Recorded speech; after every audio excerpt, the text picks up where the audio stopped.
孤王，我们在坟场发现了他的身影。哦，那家伙终于敢现身了。哼，不怕死吗？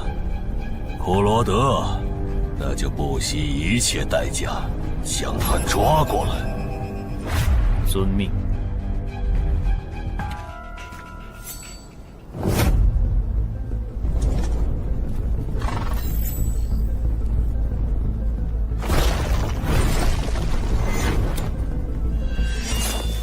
是不是打败你，才会放过我？那看来是没谈拢啊！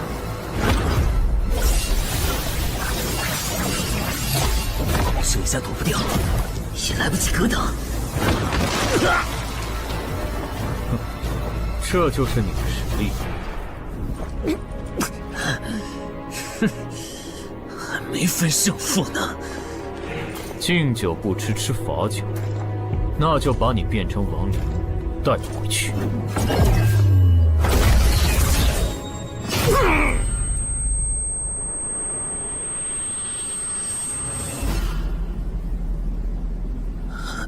认输吧。做梦。王不灵。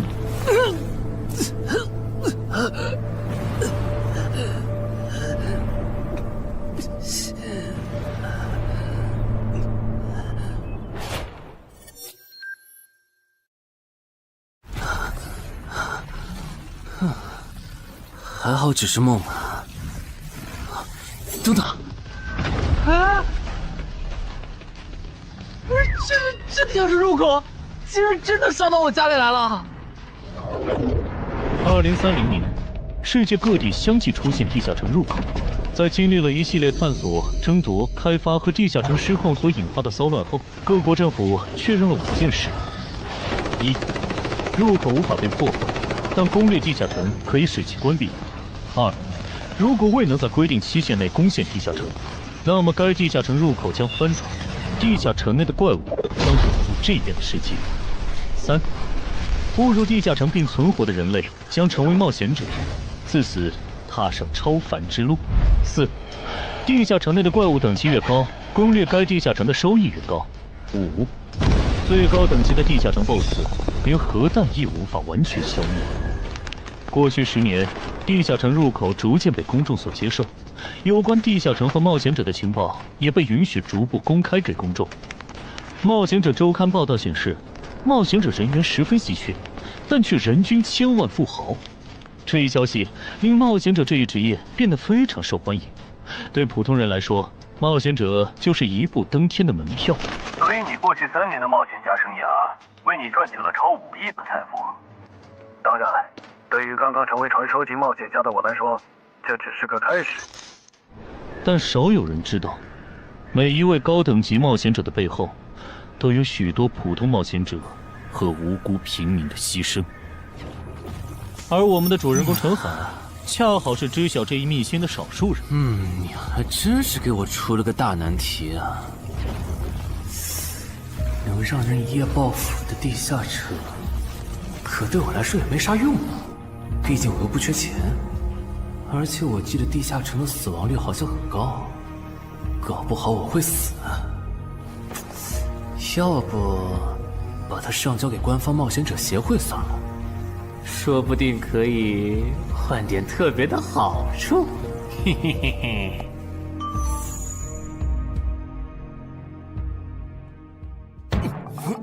谋杀岛慢。但放这也不是事啊，时间一到，入口翻转，怪物全跑出来，大家都得遭殃。这样，我先瞅瞅这地下城啥类型，要是死亡率高，我就搬到别的城市，走之前报警让警察来管；要是死亡率低，我就自己搞定。真搞不定的话，再搬家，然后报警。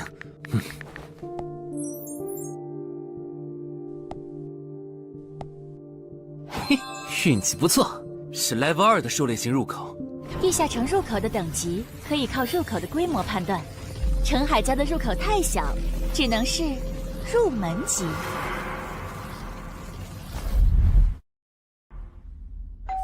你好，有您的快递。来了，是你的快递，在这签字。好的。说起来，小哥你该不会是发现了野生的地下城入口吧？不然为什么要网购锁子甲？完了，不会暴露了吧？我玩全甲格斗的，之前的防具换，打算换新的。怎么了？有问题吗？没问题，我就是随便问问。感觉这人很奇怪啊，难道是我想虽然早就知道一般市民对成为冒险者这件事有多着迷，但是被人这么生硬的试探，还真是有过惊悚的。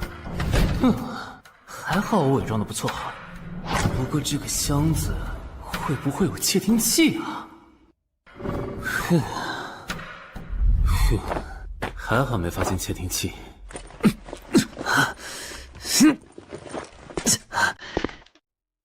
有点重，还有胸口也有一点点闷。怕眼镜在战斗中不方便，从而携带了隐形眼镜。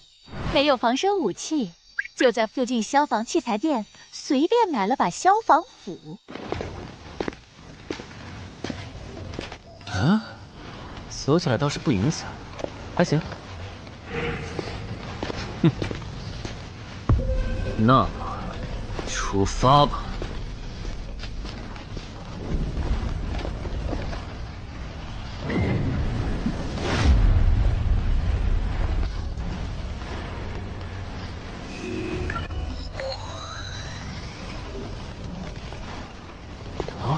不是地区地形吗？那看来我的首战对手大概率是豺狼人了。讨厌，这套锁子甲没白买。说起来，根据官方提供的情报，新人进入地下城后会激活冒险者面板，脱离条件也会出来。我的呢？来了。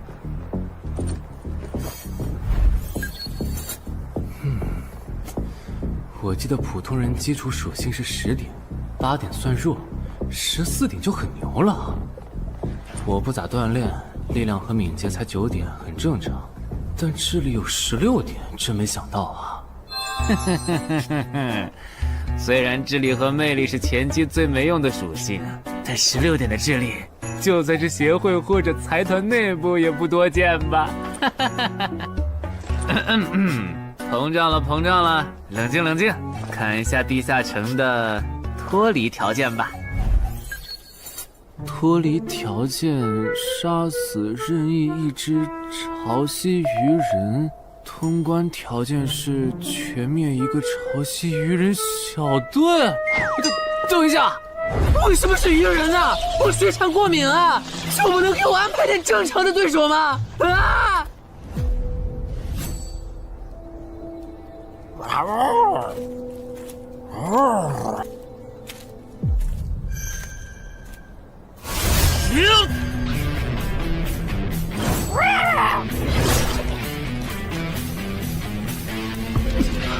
不是吧，这都被躲过去了。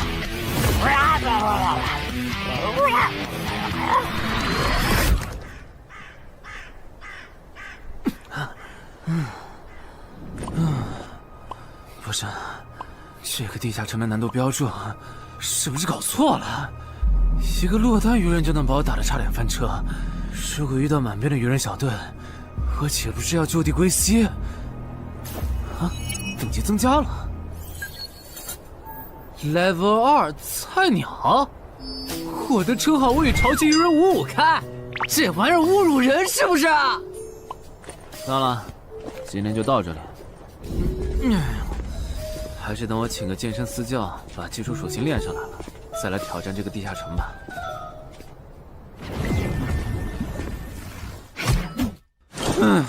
累死我了，半年的运动量都干出来了。又咋了？哦，任务结算呢？我记得地下城的任务结算好像也能爆出奇物的。嘿嘿嘿，我的要求也不是很高，给我瓶加属性的秘药就行。菜怎么了？谁还不是从菜鸟过来的？气死我了！罢了罢了，有总比没有好。让我看看这个保温杯有啥功能。该物品每天可以凝聚500毫升纯净水，可升级。这垃圾东西谁要啊？气死我了！你好，我预约了安教练。哈，您就是陈海先生吧？安教练已经在 VIP 室等您了，请跟我来。好的。没想到东山这样的小地方，竟然也有专门为新人冒险者和冒险者候补提供塑身服务的健身教练。冒险者的6大基础属性中，力量、敏捷和体力是可以通过锻炼得到显著增长的。这1年的健身费也太贵了，都和我一本新书的版税差不多了。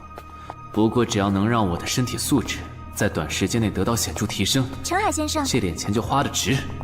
陈海先生，您之前有过健身经历吗？没有。那为什么要花这么多钱请安教练？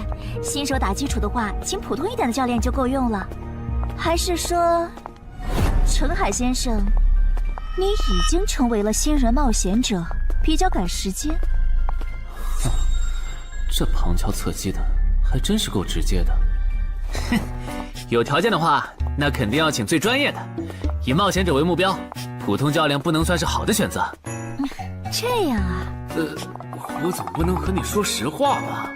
那您应该能和安教练聊到一块儿去。东山市最好的健身教练会是啥样的？好紧张。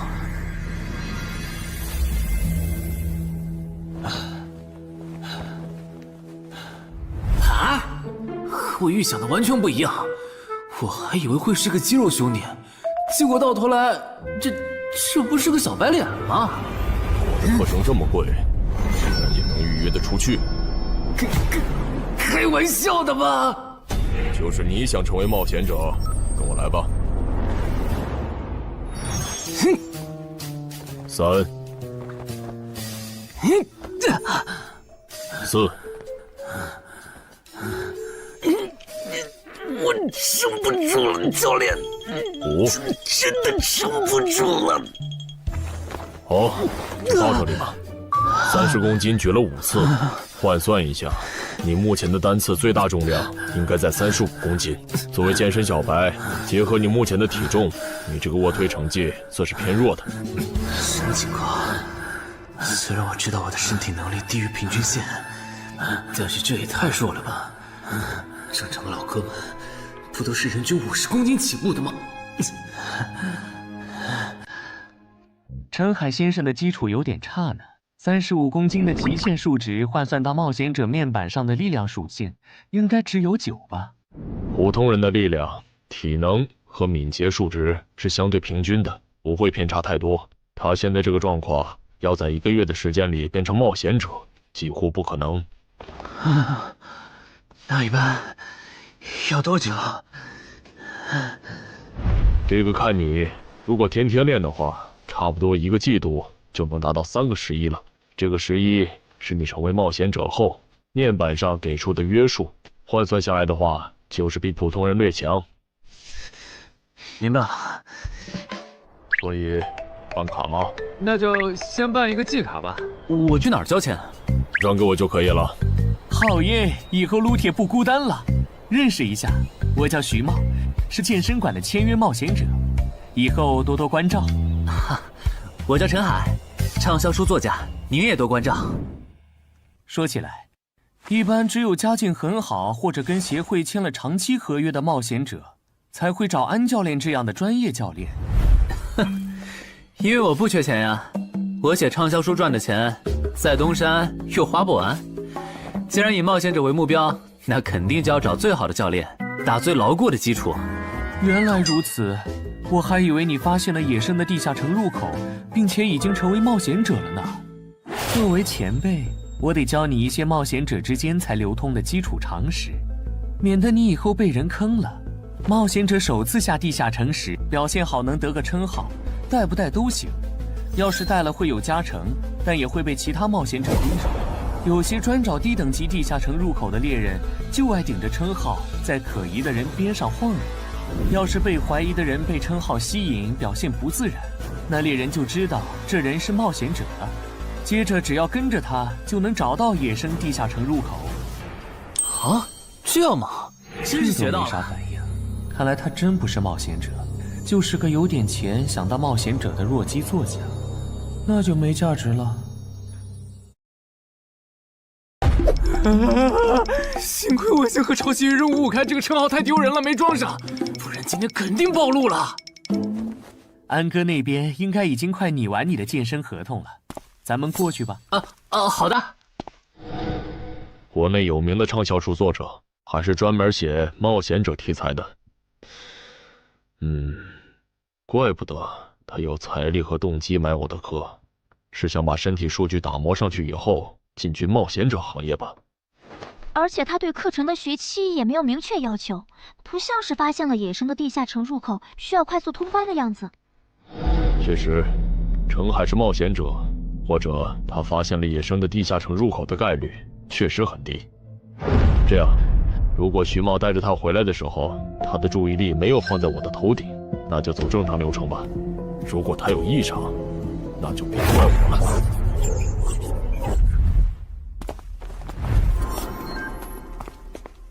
合同拟好了，你看完如果觉得没问题就签吧。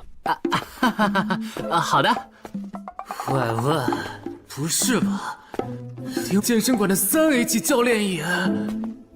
这边。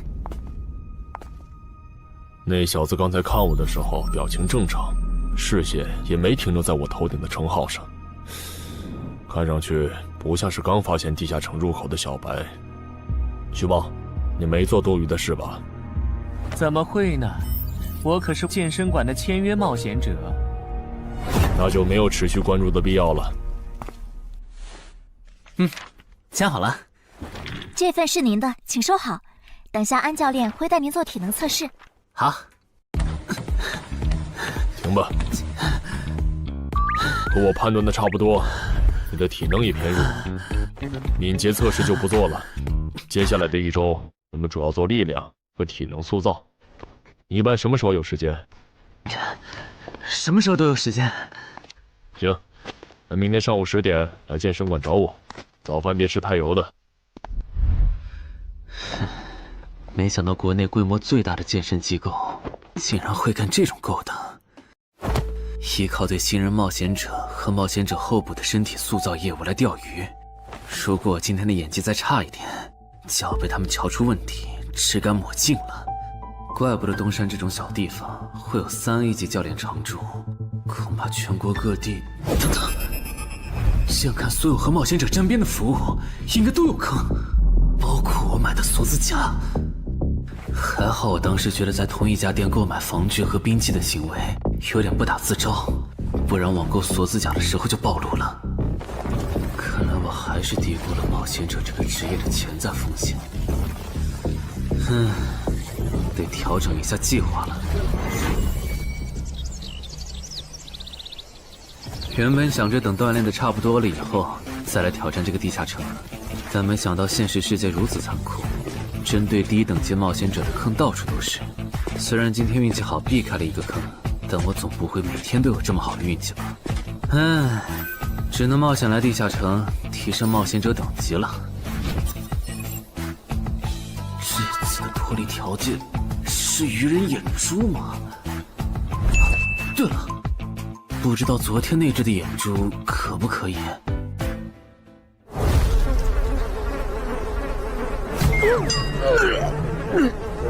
早都被啃光了呀！看来这附近有类似野狗的生物。不过好在眼珠还在。好耶！今天可以不用战斗了，等下只要记录一下这地下城的地形。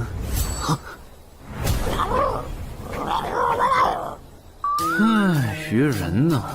我还以为是什么呢，吓我一跳。只是一只落单鱼人的话，我根本……一只还好，2只我肯定打不过呀！快润！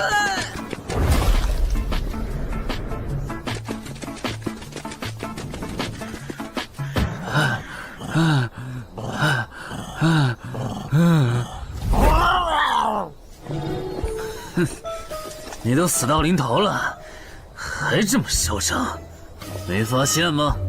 你和你的同伴跑散了。哼哼，现在换我来进攻了。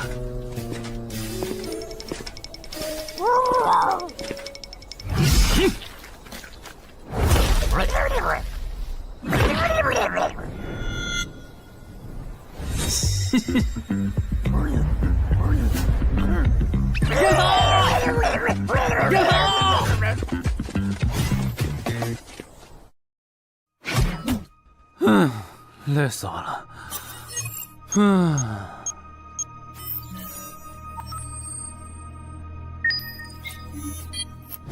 是吧？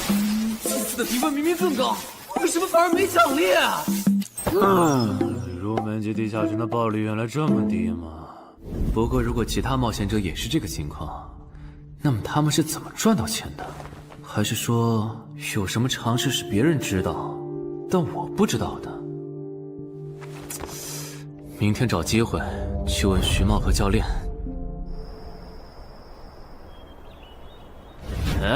徐茂和安教练还没有来吗？徐茂去隔壁室了，大概要过几天才会回来。安教练今天临时有事，得中午才能来。好吧，那我先去 VIP 室做体能训练。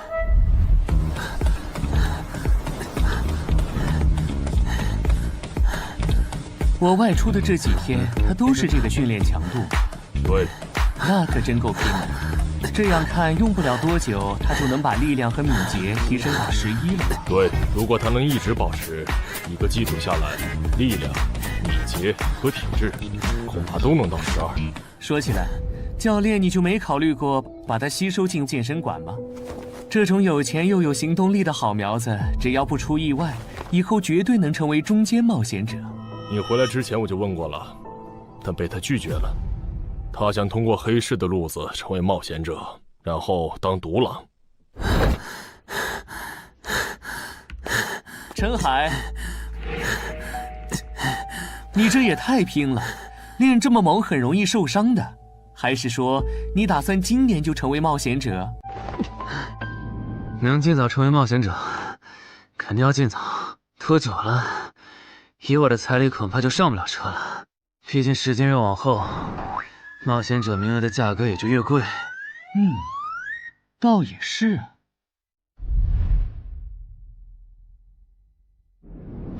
算上前天安教练的招揽，我大概可以肯定，徐茂和安教练已经排除了我拥有入门级地下城入口的可能了。接下来可以找一个合适的时机。发什么呆呢？在想事情？没，可能是太累了，有点走神。你这样肯定不行，频繁的超负荷运动只会累积伤病风险，真受伤了反而会拖慢你的塑身进度。我也意识到了，后面应该会减少训练量。对了，截止到现在，你的前期投入都赚回来了吗？还早着呢，照现在这进度，起码得等我到11级才有可能回本。为什么是11级以后？因为1到5级的冒险者挺好混的，有老手带着，完成任务就能撤退，死亡率极低。没想法的就可以这么混等级。而6到10级后，任务变难了，怪物的情报就值钱了。上阶段的混子在这阶段就去收集情报，死亡率虽然变高了，但还能接着混。只有到了11级，地下城的难度提升到混都没法混的时候，才是我这种冒险者开始盈利的时候。这个阶段的冒险者对实力的提升最为迫切。装备、奇物、技能书，一切能提高生存率的东西，都能卖出很高的价格。不是，我不明白，11级后的地下城那么危险，为啥6到10级的冒险者不提前准备？不提升有很多原因，一是官方不管民间冒险者攻略地下城的事，好多冒险者到11级就想退回去过正常日子了；二是地下城的东西只能让一小部分冒险者在精英地下城混下去。11到15级赚得多，但风险也大，而6到10级，有人光靠收集情报和做后勤就能回本了，所以他们也就没必要冒着生命风险去11到15级这个阶段打拼了。原来如此，所以冒险者在6级不，在更早前就已经完成分流了。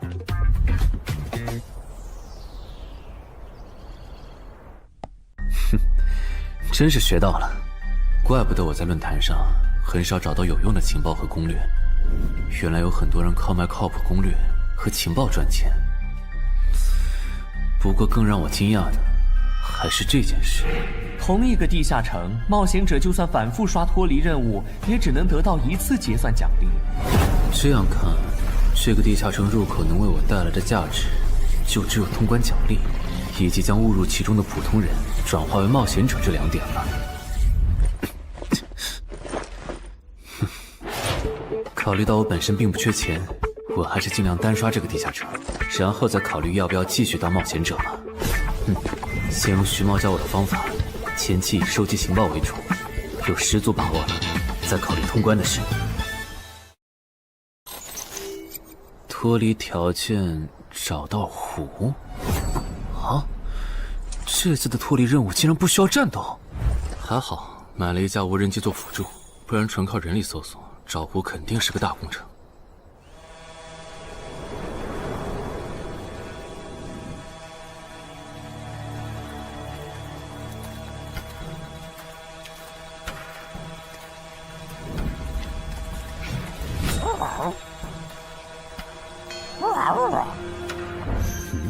这是什么？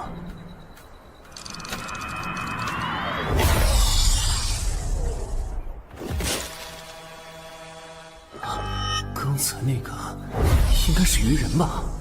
虽然外形和气场和我之前遇到的鱼人有很大差别，但他应该也是鱼人，只不过等级应该更高。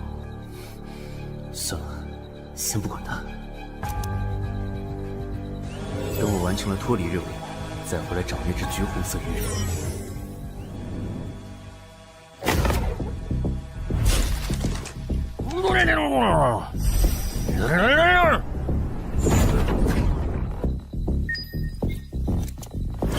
找到了！哼，怪不得森林地形的地下城会刷出鱼人这种怪物，原来森林深处藏着一个这么大的湖吗？这样的话，脱离任务就算完成了，不用和鱼人接触可真好啊！接下来，是那只橘红色的特殊鱼人。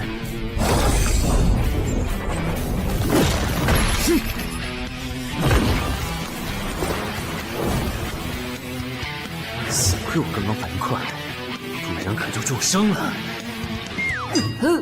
不过我新买的无人机的遥控器，我的心在滴血啊！不对，现在不是想这些的时候。这只鱼人的速度太快了，我必须慎重对待。啊！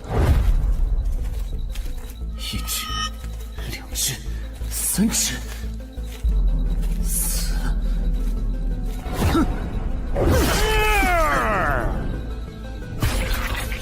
好险！这情况，这个人怎么还没死啊？如果不是穿了锁子甲，我这条胳膊估计就废了。这家伙真的是新手级冒险者会遇到的对手吗？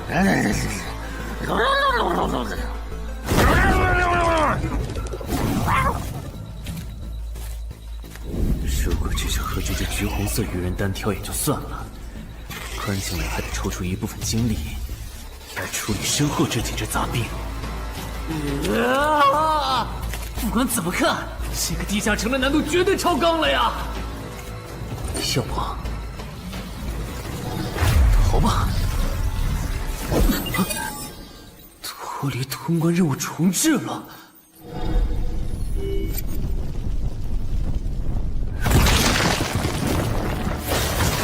我说全岁，你这样很像是在虐尸出气。有吗？归根结底，还不是这只哥布林太弱了，扛不下我的拳头。能扛住才怪呢！明明只是 Level 5，却有着不下于 Level 9冒险者的综合实力。你这样的怪物，在入门级地下城里，怎么可能会遇到对手嘛？有的哦。如果我能遇到传说中的 bug， 那就能在低等级地下城里遇到下一阶段才能遇到的强力怪物。只要能从他们手底下活下来，我就能拿到补偿奖励——奇物升级券。到时候我成为传说级冒险者，就更有戏了。果然，我和你们这种明明还只是 level 5，但眼光却已经放在传说级冒险者上的怪物，是真的合不来。不过，奇物升级券和它的获取方式，无论怎么看，都只是博人眼球的谣言吧。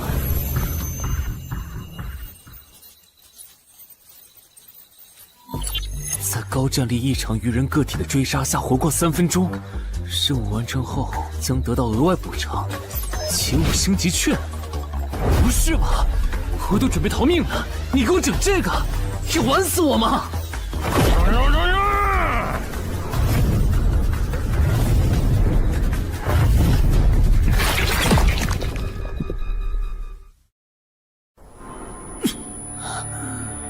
我这算是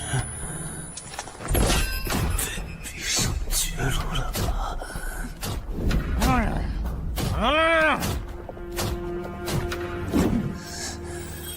早知道当初就不该成为冒险者，好好当个畅销书作家不好吗？虽然嘴上这么说，但我其实很清楚，这些年因为写冒险小说的缘故，我一直对地下城有向往，向往自己成为冒险者，体验那紧张而刺激的冒险者生涯。是的，虽然我怕死，人怂又不能打，但我的冒险人生绝对止步于此。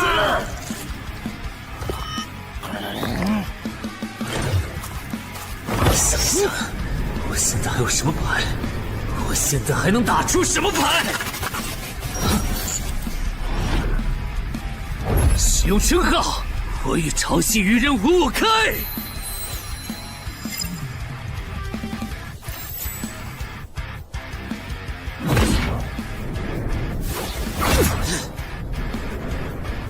身体变轻盈，力量也变强了一点。不止如此，这些鱼人的动作也变得迟缓了许多。我的动态视力也加强了吗？能行，现在的我能行。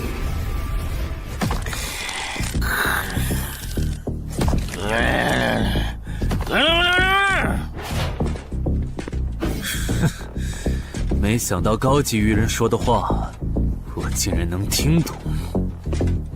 就剩你了，头目。我是干掉了这支下级士兵，别再得意忘形了啦！我知道的，即使身体能力获得了大幅度提升，穿上这一层锁子甲的我，依然不具备能和这只橘红色鱼人拼速度的可能。机会只有一次，利用鱼人直线攻击和我头部暴露的弱点，对方的进攻方式、路线和目标都已确定。我要做的就是舍弃头部的防御，用它做诱饵，争取到一次以伤换伤，重创对方的机会。如果这一次机会我没有把握住，那么吃到教训的他，必然不会再给我翻盘的机会了。这种生死皆在一瞬间的体验，真让人血脉喷张，沉醉其中，无法自拔。就是现在！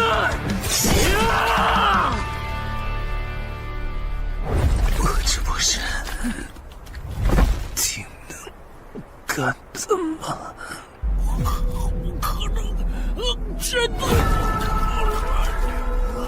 开什么玩笑！我居然会被这种弱者可恶！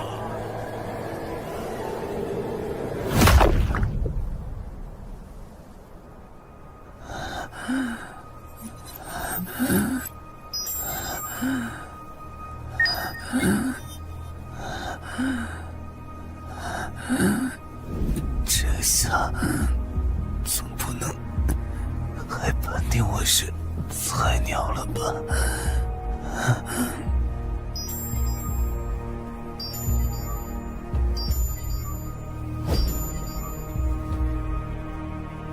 平平无奇的保温杯吗？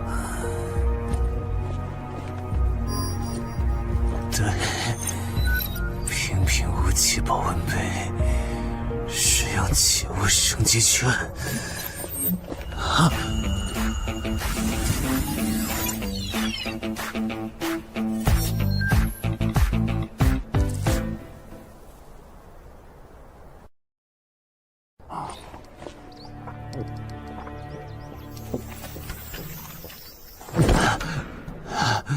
活过来了。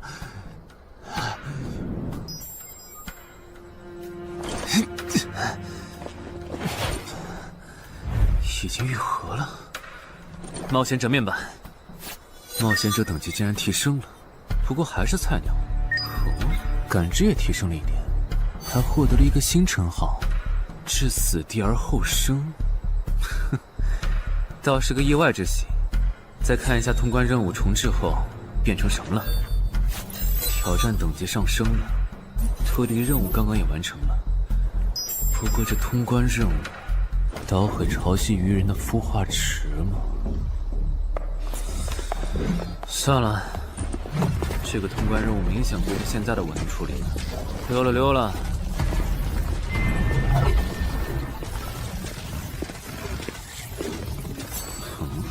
是错觉吗？怎么感觉这个地下城入口变大了？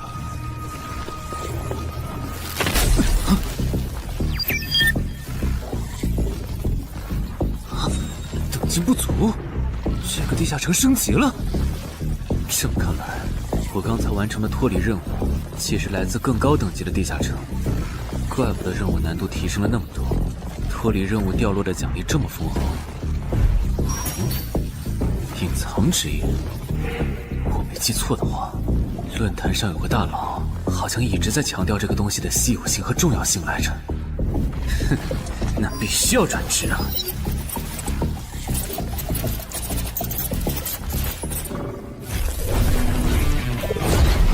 什么情况？感知竟然提升了，死亡行者也算是新职业了。越接近死亡的话，属性点提升就越大，可以1至4点。刚刚啥玩意儿？我家？这就是感知16以后的世界吗？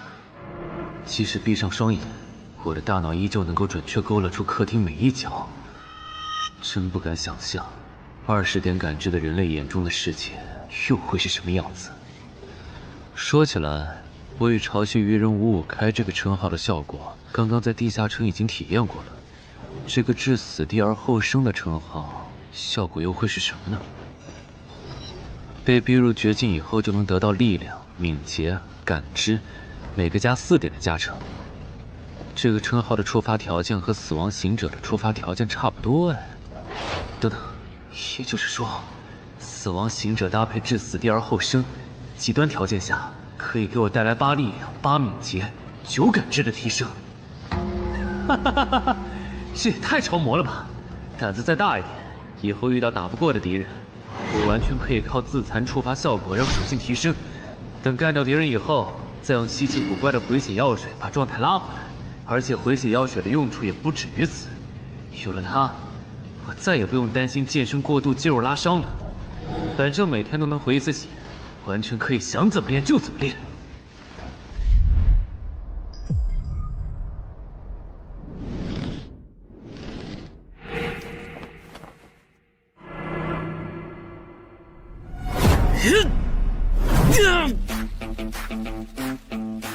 真惊人！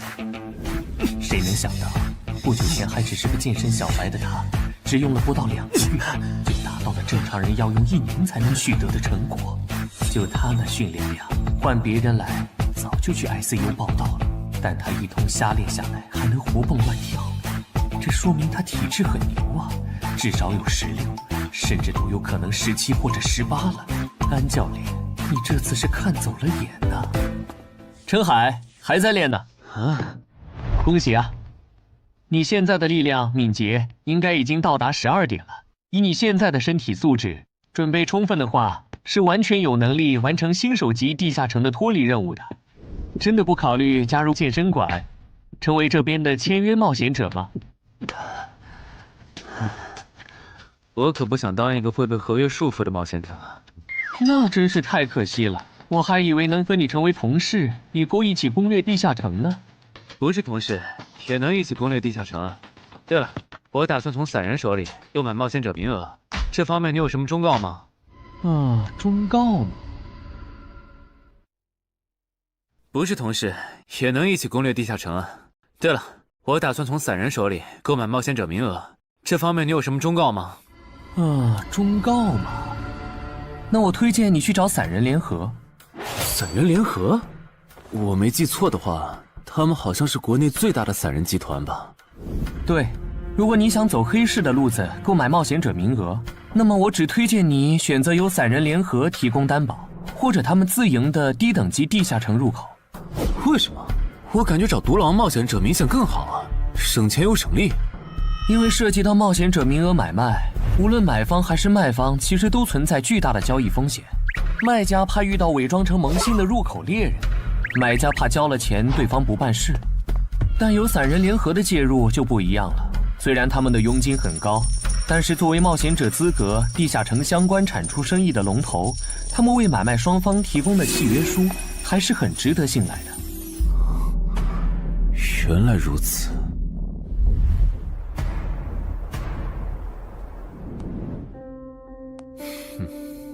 查了一下，整个漳州只有云霄市的这个老廖稍微靠谱点，找了散人联合做担保。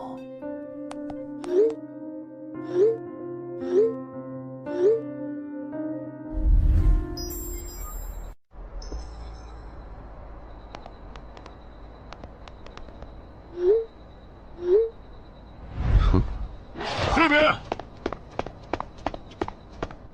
云霄老司机，没错，你就是爱写作的东山市民吧？你好，就差你了，快跟我来！签完契约书以后，我好带你们去地下城。好了，契约的内容分3项：一，交易完成前尾款将由我方承担；二，双方都不能做出违反安全协议的行为；3，不能向任何人暴露此地下城入口的具体位置。诸位对契约内容有疑问吗？没有。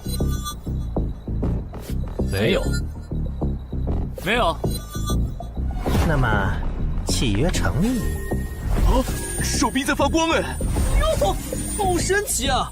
好了，我的工作完成了，希望以后还有机会为诸位服务。等下大家再跟我走一段路，我带你们去地下城入口。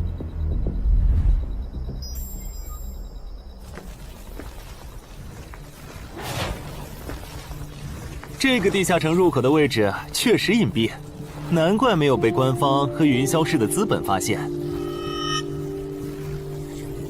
好了，大家排好队，按顺序进入。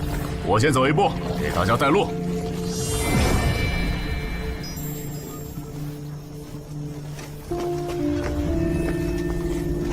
这批新人怎么样？哦，太酷了！我也是冒险者了，真好。还行，没有看起来像刺头的。那就好，等会儿记得我们之前说的。卖家原来有2位吗？好了，大伙儿看向我这里，学着我的样子对空气喊：“冒险者面板！”冒险者面板！大家可以在冒险者面板的个人信息栏查看到自己的基础属性，往下滑动，可以在任务栏查询任务。不是吧？我的基础属性原来这么低的吗？冒险者面板上的内容只有冒险者本人才能看到，所以不用担心个人信息暴露的问题哈。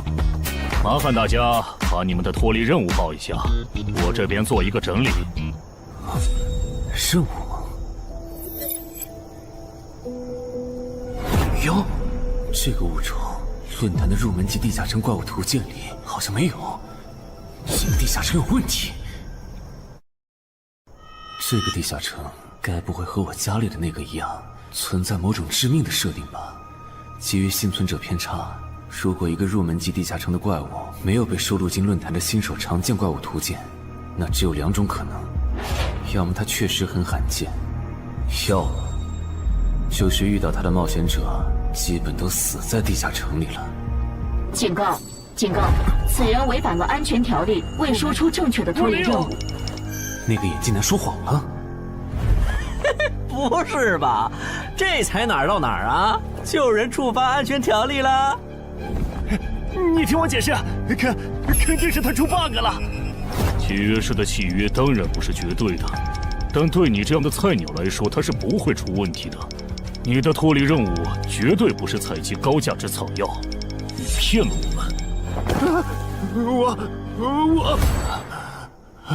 他刚进冒险者圈子，不懂规矩，做错事也情有可原。您大人有大量，再给次机会嘛，是不是啊？对，再给我次机会吧。下不为例。大家再说一遍自己的脱离任务哈，这次别搞错了。我的任务是找到湖中女妖。我是聆听女妖之声。我的是凝视女妖10秒。我的也是找到女妖。接下来我会带大家去女妖出没的林中湖泊，大家跟紧一点，别掉队哈。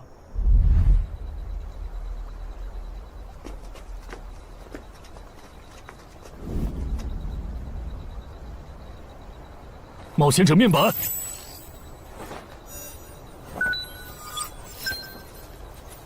哎，他在干嘛？呼唤湖中女妖。他怎么知道这样做可以召唤湖中女妖的？这就涉及到商业机密了。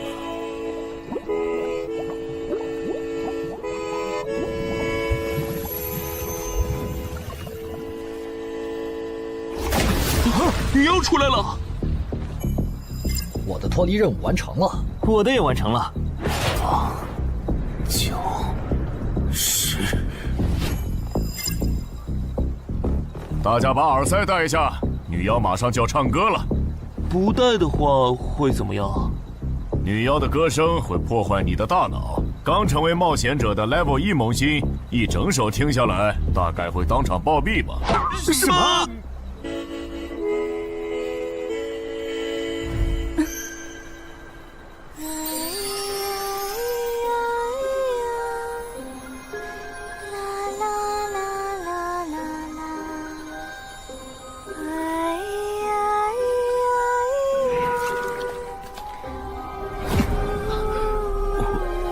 被醒了，就听了这一小会儿嘛。还好我戴了耳塞，歌声听得不真切，不然恐怕已经死掉了。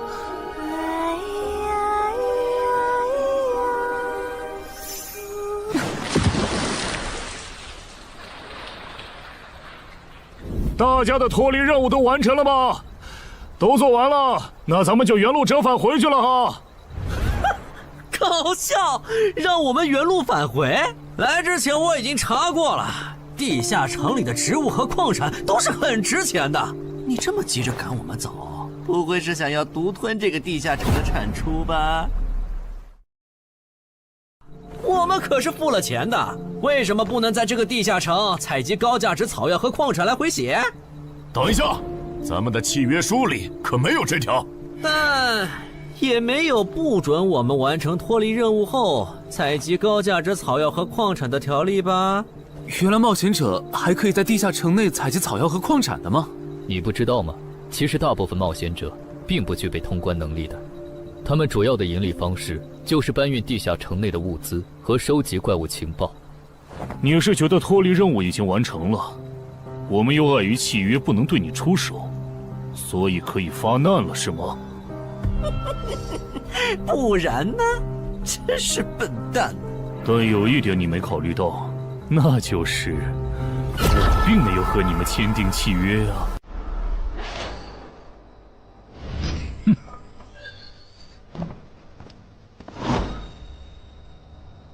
你们两个什么意思？没什么，单纯看不惯而已。我觉得这位朋友的理由其实挺合理的，只是一些药草和矿产，没必要那么计较吧。但是基于契约文书第1条的话，如果有人死亡，我们就拿不到尾款。你可以保护我们，作为回报，我们可以将采集到的一部分物资分给你。不好意思，我们并不想冒这个风险。真的只是因为不想冒这个风险吗？难道不是因为这个地下城藏着别的秘密，你们怕我们发现它吗？我明白了，你不是新人冒险者，你是奔着通关任务来的。老六，你应该能感受到吧？咱们之间谁更强？可恶！地下城让给他们，我们走。啥？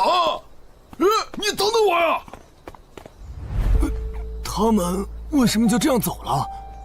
这不很明显吗？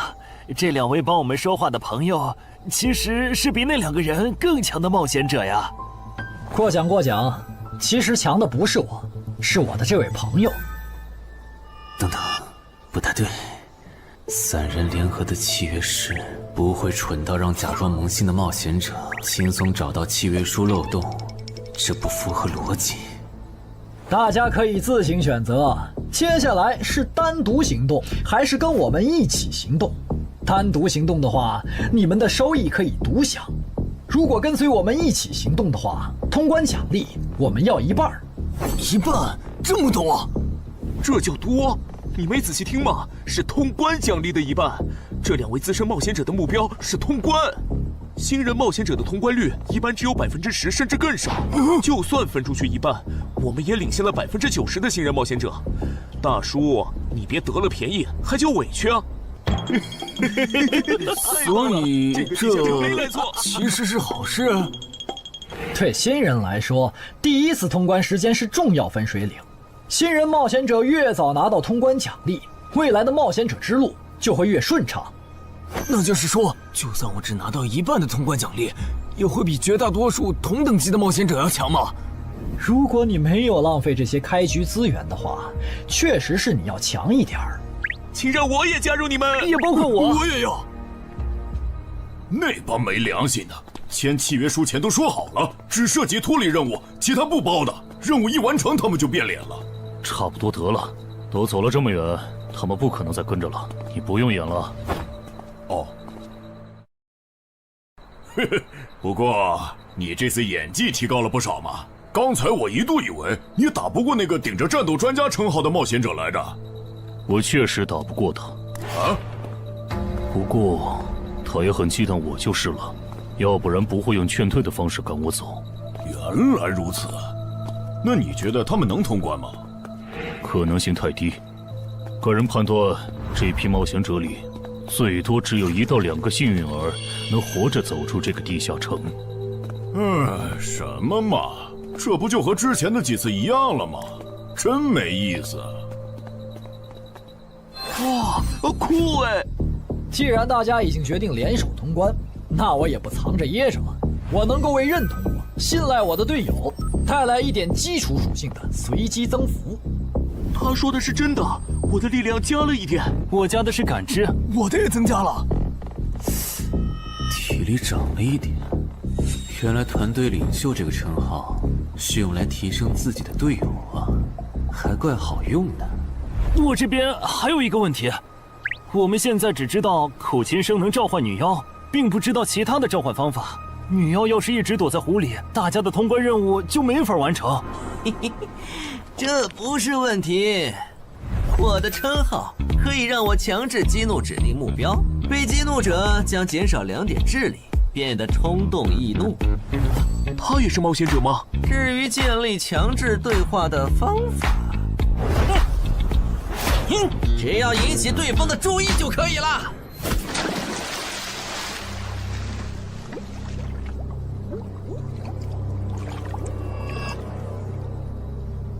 蠢货，你过来呀！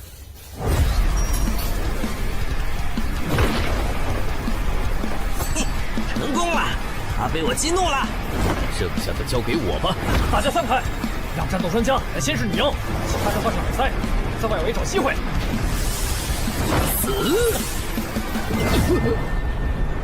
穿过去吧。开什么玩笑？竟然是灵体！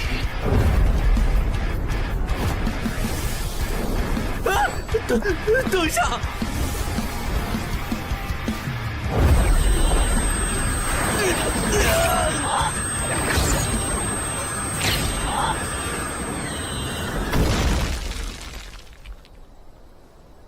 还好有耳塞，只是鼻子出血。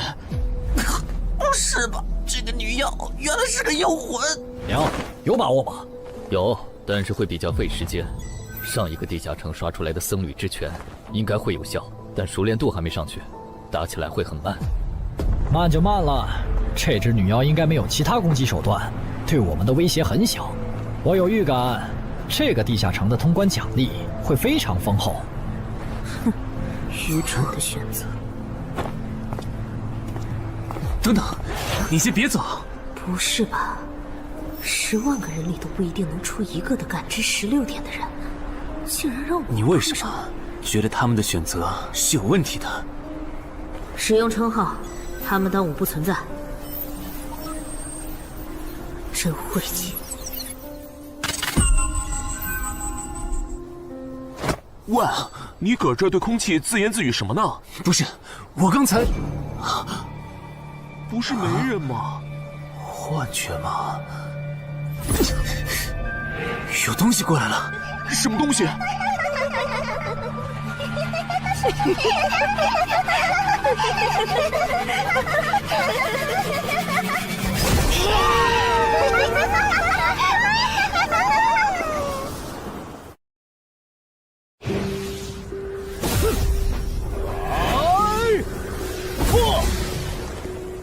有效果了！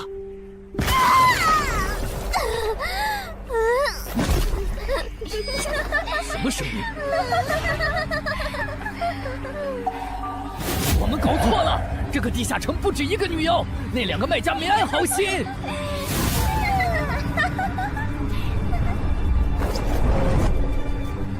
不是吧？这也太多了！不行，这个数量，耳塞已经没用了。还傻站着干什么？跑啊！为什么总是让我遇到这种事？天和子爷那时候是，现在还是。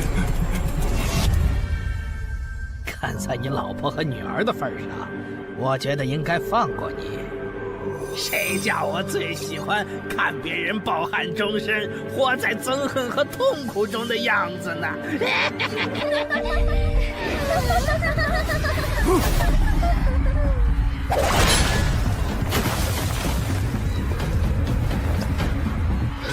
你们以为我是谁？给我滚开！妈妈，我错了。来呀，也不怕你们，来呀！被摆了一道啊！怪不得那2个入口持有者的契约没限制3级以上冒险者进来，原来是想引4到5级的冒险者来通关。等我们团灭后，就进来捡我们的通关奖励，真是好算计。关于如何杀死这些女妖，你有建议吗？这声音，有建议就赶紧说。女妖不光靠声音攻击，还有别的攻击手段。我费了听觉才勉强躲过第1轮奸笑。你是爱喜做的东山市民？对，真是看走眼了。没想到你一介新人竟然比我们这些老手反应还快。但是你不是听觉被废了吗？怎么还能听到我说话？哦，我感知16，可以读唇。原来如此，这个地下城我认为是无解的。那些女妖能免疫一切物理攻击，老实说，这根本就不是正常4到5级的冒险者小队能处理的。哦，所以你也没有办法。还有一个办法，除了僧侣之拳，阿良还有一瓶被僧侣祝福过的神油，涂抹长剑后，应该也能伤到那些女妖。不过，这也就给你能伤到他们的力量。我不信新手冒险者能从这么多幽灵的围攻里杀出去。但总不能坐以待毙吧？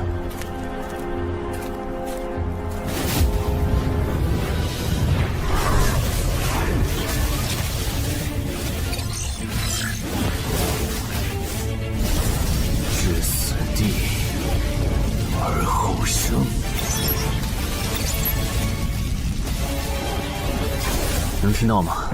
我问过你的同伴了，他跟我说，要通关必须从你那里拿到被僧侣祝福过的神油。通关吗？能帮我拿一下吗？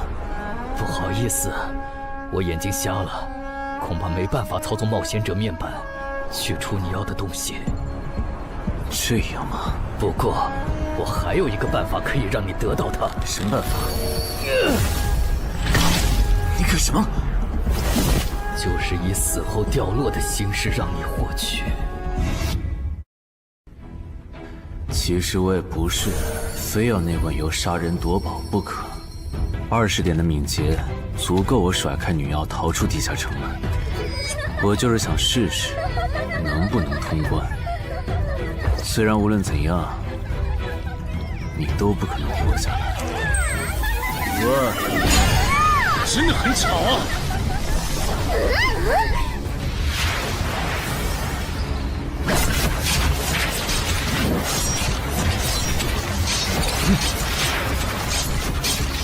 对邪恶生物伤害加2点，那么开始反击吧。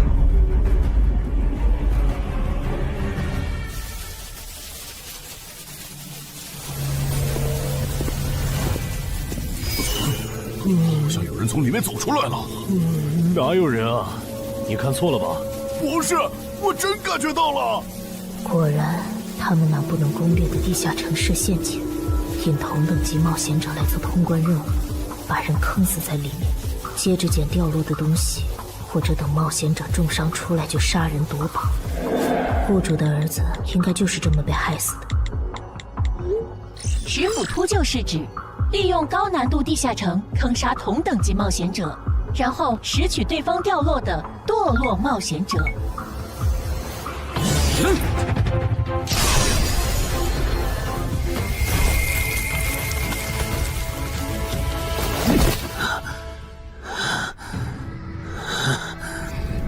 好险！如果再多几只女妖，我恐怕就要被逼出回血药水这个点牌了。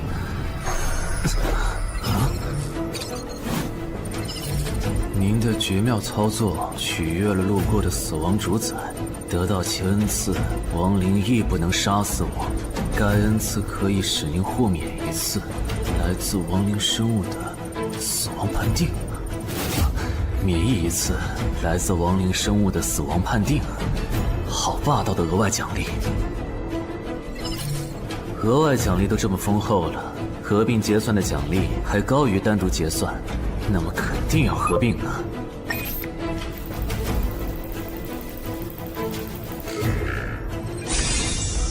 哼，果然，除了稀有级奇物和新称号以外，还给我报了2个专属技能。这个地下城的奖励太丰厚了，难怪它的难度如此超标。爱写作的东山市民，你还活着吗？怎么没声音了？哼，差点把他给忘了。你现在感觉如何？能站起来吗？有点难，那只能扶着你了。其他人是不是都死了？胖子、四眼、大叔，还有你的2位同伴，都死了。你应该不是第一次进入地下城吧？哼，我还以为你不会主动说破呢。如果我说我能保守秘密，并将我得到的奖励作为酬劳全部送给你，你能不能不灭我的口？但你死了，同样可以保守秘密。那你就得不到我的通关结算了。而且，云霄老司机和他的同伴肯定在地下城入口附近蹲幸存者，我可以帮你吸引他们的注意力。相信我，让我活着走出地下城，对你来说是最有利的选择。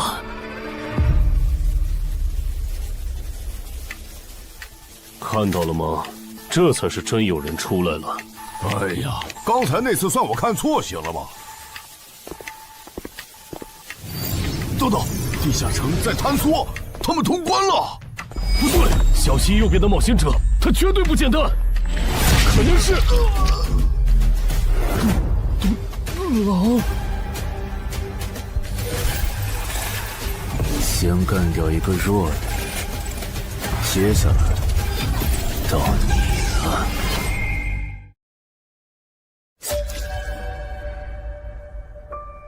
东山市民，你好大的胆子！不是吧，不是吧？不会真有人觉得自己坑完人不会被报复吧？呵呵，这么霸道的吗？闭嘴！哎呀，我好怕呀！你这家伙，找死！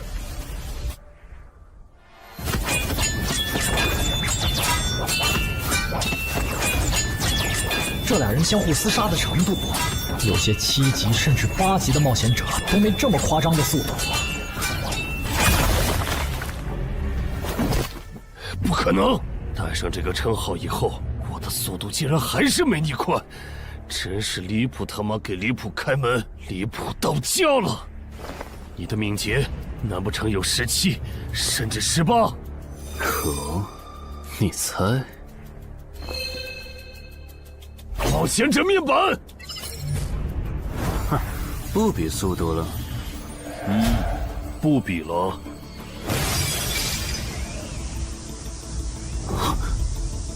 这本来是为那个战斗专家准备的，不过给你也没差了。来好好感受一下我从黑市高价购买的变种蜘蛛毒素吧。什么嘛！你这毒套完全不行啊，比普通人还差。连反击的力气都没有了吗？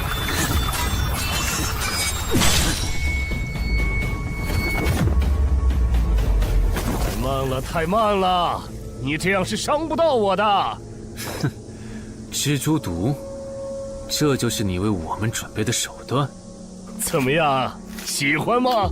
作为7级地下城蜘蛛地穴的特殊产出，可以极大的削弱低等级冒险者的力量、速度和体力。迄今为止，因为他而败在我手上的5级冒险者已经有4个了，而你将会是第5个。然后呢？你应该不只准备了这点手段吧？全都亮出来吧！不会吧？难道这就是你的全部了？当然不止这些。佩戴了毒素携带者称号的我，呼出去的气体、身上的汗液和血管里的血都是带毒的。和我僵持的越久，你中的毒就越深。这战术太吓人了，在6级以下几乎是无解的。我明白了，是我高看你了。我还以为你藏着什么大招呢。关闭技能，与死亡共舞。不可能！怎么还有这么快的速度？你猜？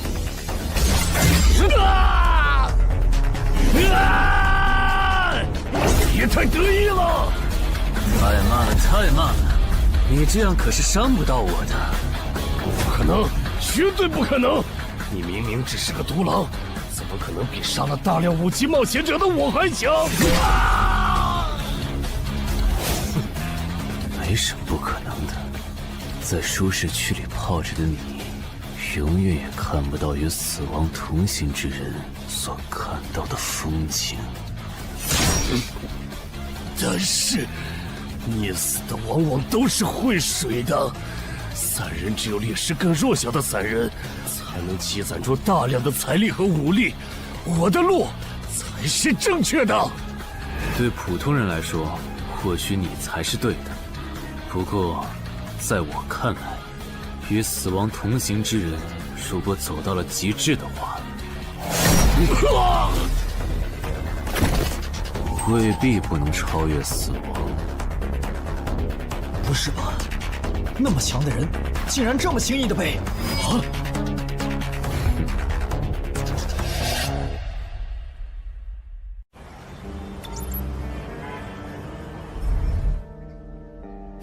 你这运气也太差了吧！啊，徐茂，你怎么来了？来看你啊！第一次进地下城就遇到了能免疫物理攻击的怪物，好不容易通了关，还被师傅秃鹫堵门。不过也多亏了这次经历，让我得到了置死地而后生这个称号。也是，还算幸运。那些传说级冒险者，哪个没在5级以前越级挑战过对手呢？对了，个人建议不要让别人知道你的主要称号，情报泄露是很致命的。冒险者要防的不只是地下城的怪物。原来如此，学到了。虽然女妖之森的入口持有者，官方说是被另一个幸存者杀了，但我查过，那人主要称号侧重团体战斗，单人作战能力没强到能杀掉2个石斧秃鹫，所以怎么了？我脸上有什么东西吗？没什么，我只是突然想起来，高教练月底就要回东山了。你这边养好伤以后，记得回健身馆报道。关于你的塑身计划，要进入第2阶段了。好的。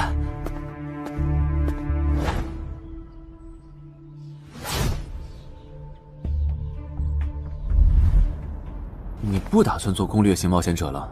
没错，这次地下城经历让我明白，我没当传说级冒险者的本事。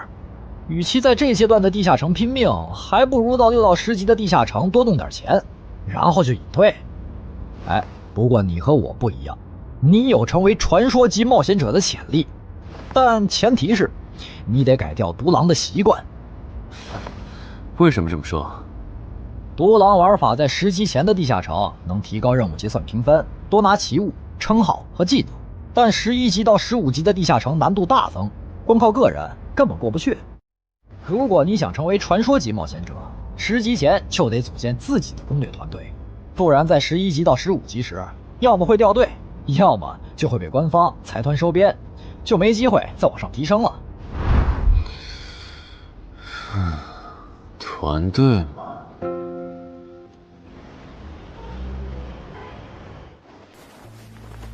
害死我儿子的秃鹫们已经死了，杀死他们的人就在这2名幸存者之间。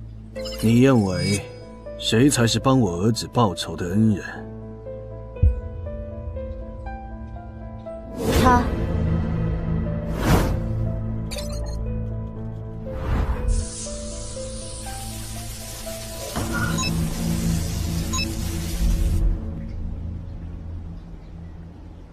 小矮，你就是女妖之森的通关者程海吧？我们对你在女妖之森得到的通关掉落很感兴趣，你开个价吧。不卖。他说不卖，他不会真的以为我们是在跟他商量吧？那我换种说法，把你在女妖之森得到的东西交出来，立刻马上，不然有你好看。你们在干什么？不许骚扰我们医院的病人，走开！烦人的家伙来了，哥，我们走。哼，真晦气。下次他们再来骚扰你，你就来找我。我哥哥是10级冒险者，他们不敢惹我。谢谢。不，该说谢谢的人是我。我的好朋友死在了女妖之森，我和王先生攻略了这个地下城，还铲除了用它钓鱼害人的秃鹫。原来还有这么一层关系啊！我和我死去朋友的家人都很感激你。总之，这是地下城暴走后的随机拉人现象，竟然会拉我了！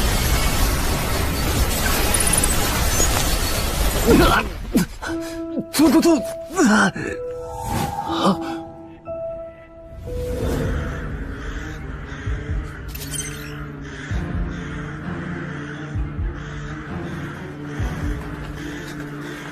大家不要惊慌，我们只是被拉入了翻转后的入门级地下城。不是吧？我就来医院看个牙的功夫，怎么就被拉入地下城了？现在请大家跟我一起打开冒险者面板，确认你们的脱离任务。展开面板，5级的生存力地下城，哇，这次可能要死很多人。么？云霄市医院发生入门级地下城翻转现象，有20人因此凭空消失，周德也在这20个人里。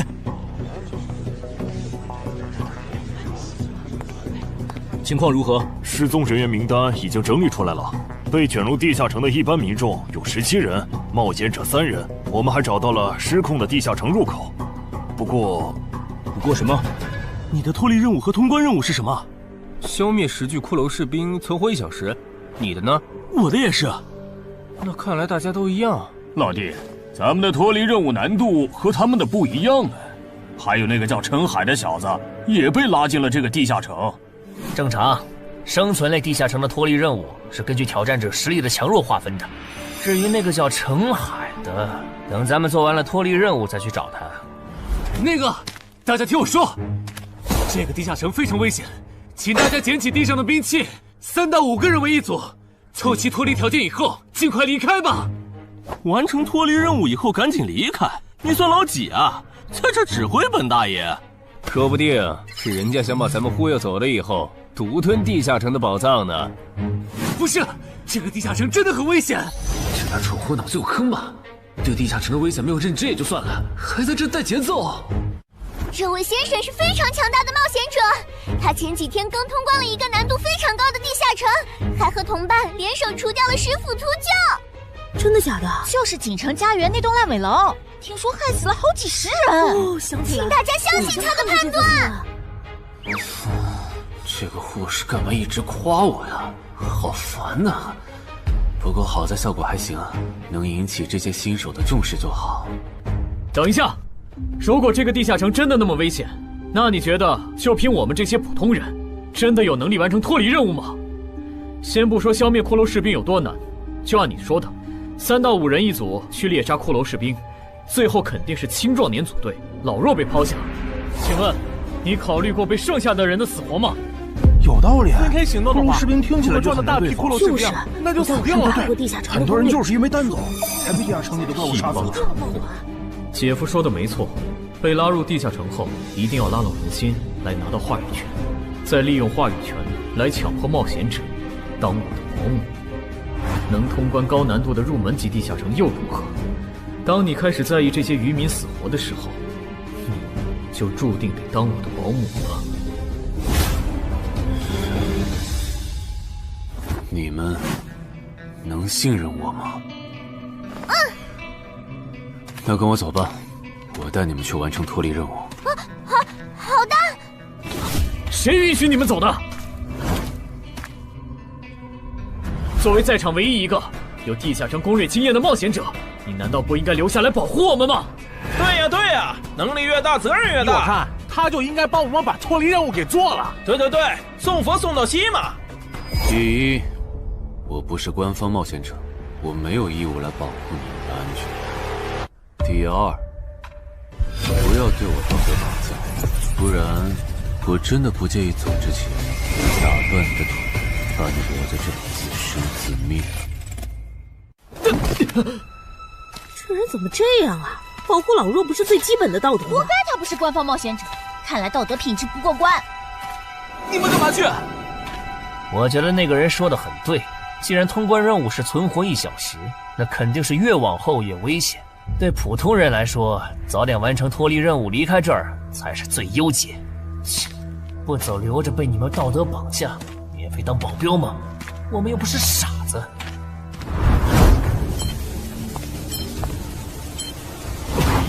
怎么是他？这个地下城有什么问题吗，尚科长？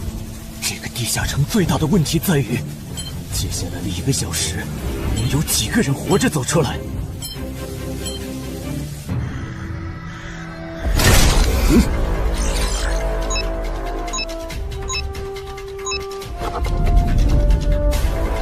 你们就学我刚才做的，用剑去砍那些骷髅士兵的颈椎。那你呢？又来了！我嘛，就用我的老伙计和他们练练。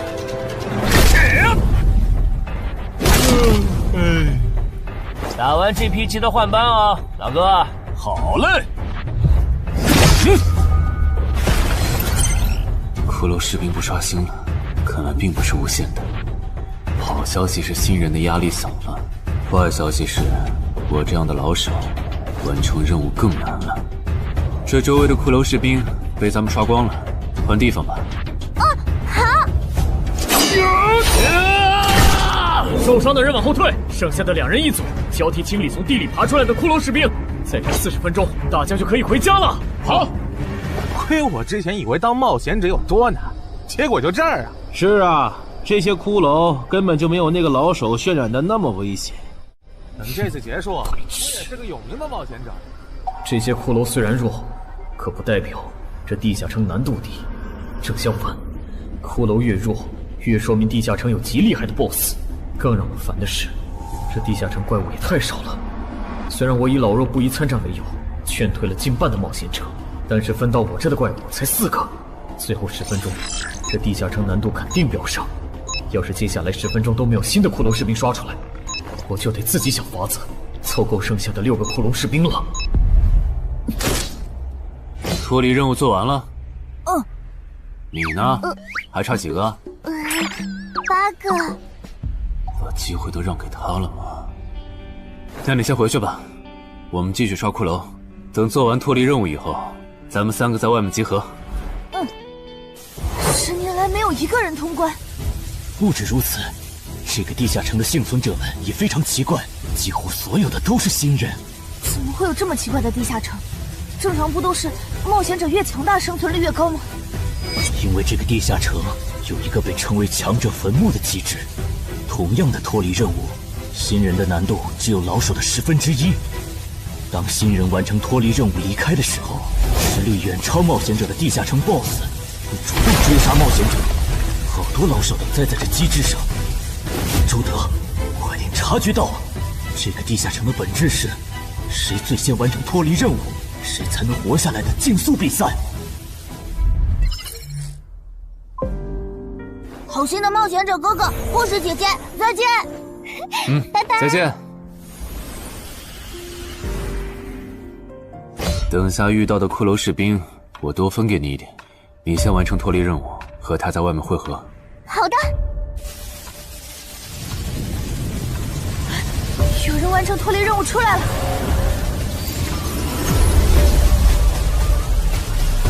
怎么是小孩子？有人离开这个地下城了。这个第2阶段是什么意思啊？原来是这么回事吗？这个地下城的本质是竞速。吕明、王志勇，你们2个跟我来。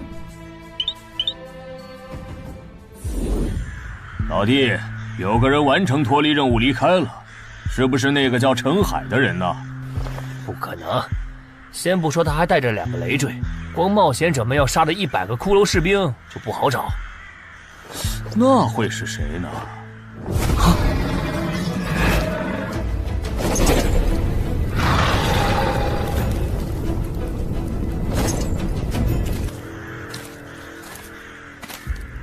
叫我们跟着他出来，都走这么远了，也不解释一下。如果遇到大群的骷髅士兵，咱们算就完了。闭嘴吧，他这么做肯定是有原因的，你没注意到吗？他是看到任务栏变更以后才叫我们出来的，恐怕他比我们更清楚这个地下城发生了什么。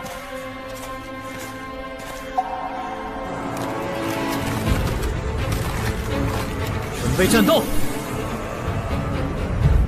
他们3怎么走得这么近？咱们不管。周德当初就不该气走那个冒险者。脱离了。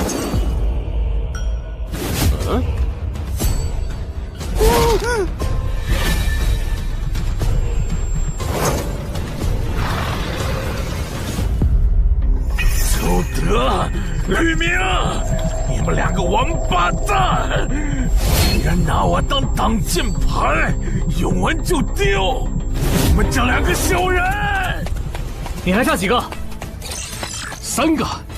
那快了，我们再找些小股的骷髅士兵杀，应该能赶上。等等，不对劲，幸存者的数量在减少，营地那边出事了。说什么？陈海哥，这阶段是什么意思啊？可能是难度提升，前接下来会出现更强的怪物的意思吧？这个你别管，你的脱离任务做到哪儿了？我看看啊，陈海哥出事了，其他人都死了，现在只剩4个幸存者了。什么？左2，右2，是左。都说了，是这个地下城的 BOSS 降临了，要想活命，必须就地折返，在 BOSS 找到我们之前，完成脱离任务。别开玩笑了，就咱们2个人，怎么可能在那么多骷髅士兵的围攻下完成脱离任务？王之勇在的时候都做不到。听不懂人话吗？我们已经没有时间去找骷髅士兵了。还差右2。剑锋，救我！你好了吗？马上！陈海哥，好了。常先留下，你先走。可是，特效！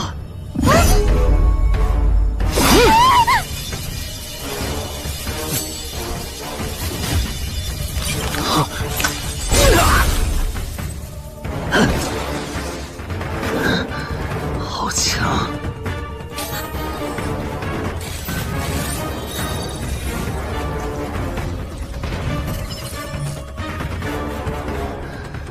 明白了吗？你留下来，只会碍事。我知道了，我去外面等你，你一定要活下来。好了，现在只剩下咱们2个，我猜你是不会放我走的，对吧？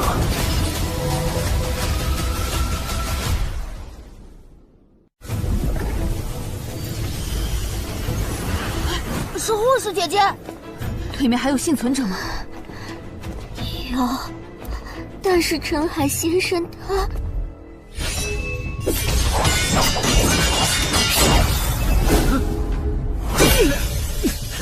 好强，想下去不行，速度和力量我都不是他的对手。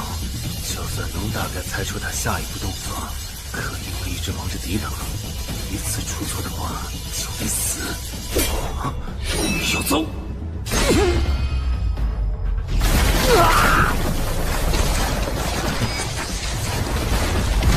这么巨大的实力差，你还能跟我过几招？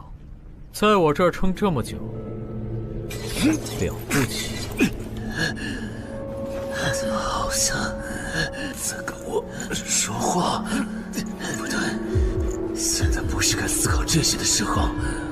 想一想，再想一下，到底该怎么做，我才能活下来？没戏了，把这边的情况汇总给漳州吧。就说云霄市医院地下城暴走事件，17名普通市民卷入，仅2名幸存，3名低等级冒险者卷入，无一生还。你在说什么？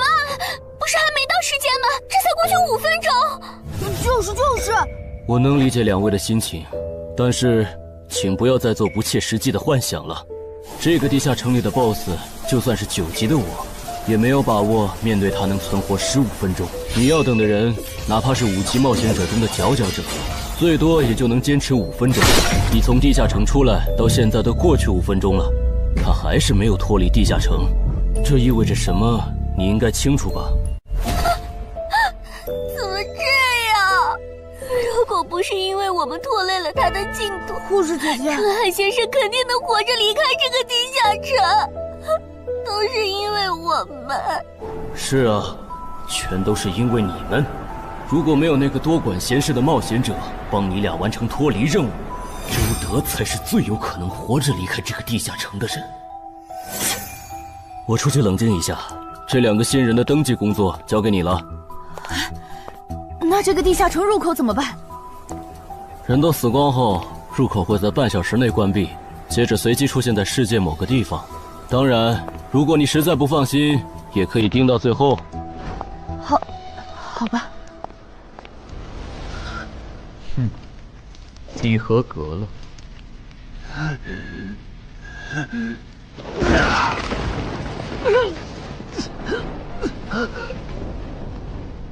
我很期待你成为亡灵后的那一天。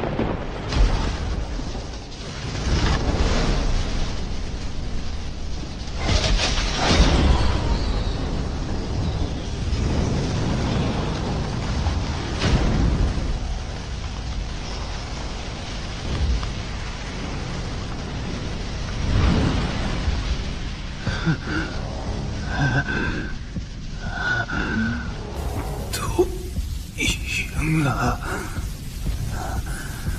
对这个 BOSS 来说，完整的我更有价值。在他回来之前，是死亡主宰的恩赐。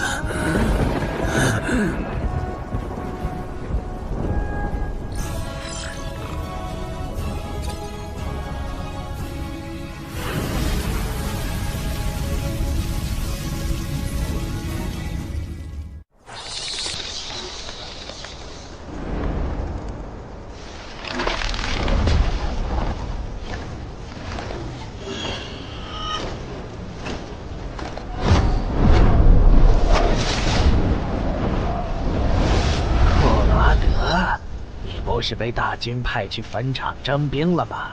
怎么回来了？白跑一趟，我还以为是谁激活了骸骨大军发出去的万念邀请函呢。我发现了一个有资格成为我的同僚的亲人，让他从零开始太浪费。我打算让大军把他变为预备役。同僚，坟场的冒险者最高才5级。这阶段的新人连合适的职业和称号都没确定，你就肯定他能跟咱一样成为传奇？他已经找到了合适他的职业和称号。这次真的太险了，如果不是那家伙主动走了，就算再给我一条命，我也完全没机会。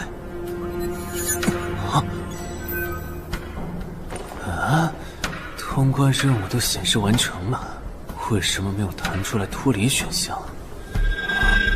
不会是必须完成脱离条件以后，我才能离开吧？在那个怪物意识到我没死之前，那得抓紧了。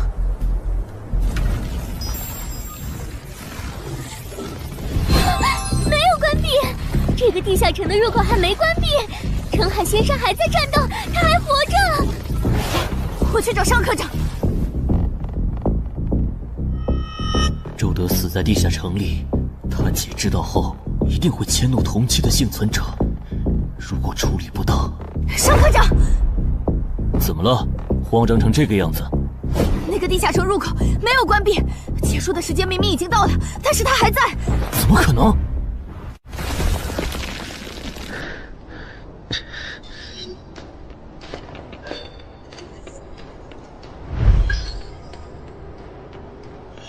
合并结算。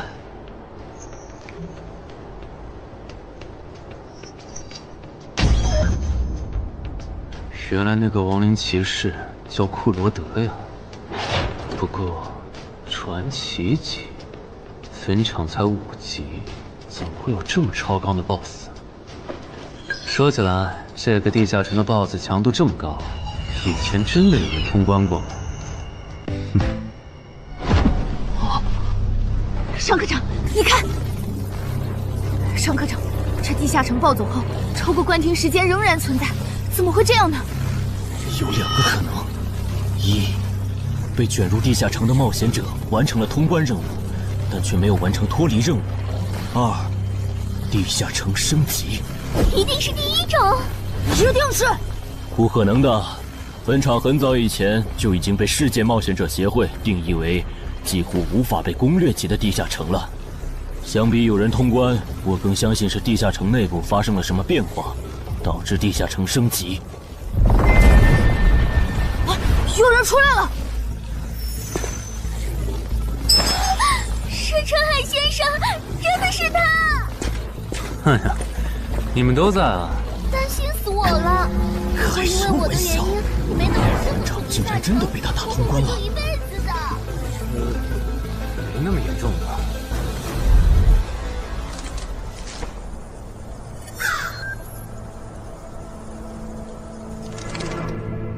吴王，这是你驻守坟场以来第一次主动觐见吧，库罗德？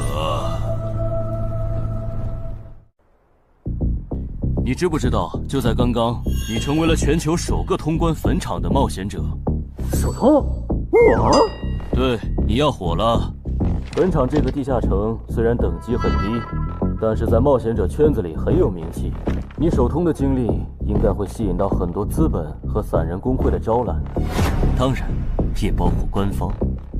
啊，所以现在是招揽环节？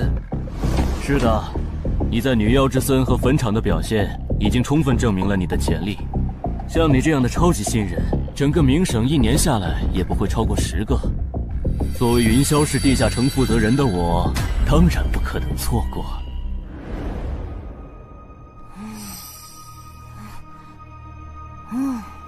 恩姐，你说那个叫双李的，是不是想抢走陈海哥的通关奖励啊？要不然他为啥要拉着陈海哥单独谈话？应该不至于吧？我可不会那么没品。而且5级地下城的通关奖励，我根本看不上，好吗？哼，那可不好说。你不需要，不代表你家亲戚不想要。这死小鬼！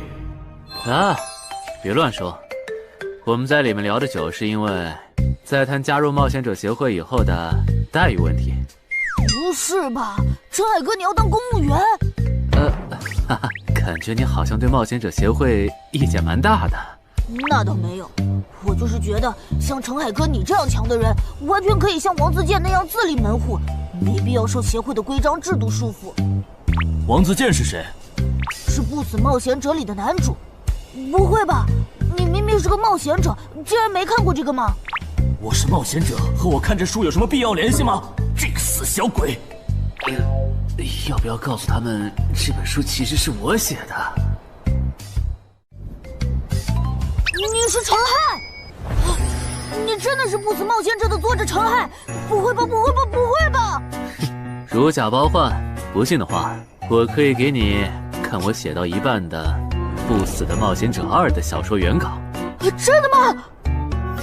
啊，你怎么了？怎么感觉你受委屈了？陈海先生，你能不能不要加入冒险者协会？为什么？我以前听我哥和他朋友说过，那些加入官方的冒险者很多都后悔了。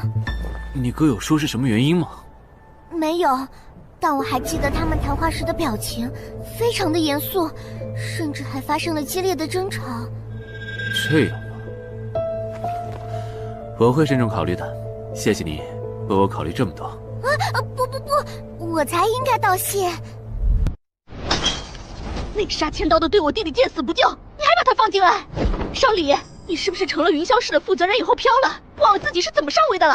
我没忘，我请他进协会不是为了护着他，他通关的地下城很特殊，过不了几天他就会被财团或大工会拉拢，好多事就不好办了。要是有潜力的成了官方冒险者，等他们跨过15级大关以后，到时候他们面临未知的危险，你是知道的。不行，那样太久了。他虽然有潜力，但不一定能突破15级变成传说。我要他下周就死。好吧，我知道了，那只能借刀杀人了。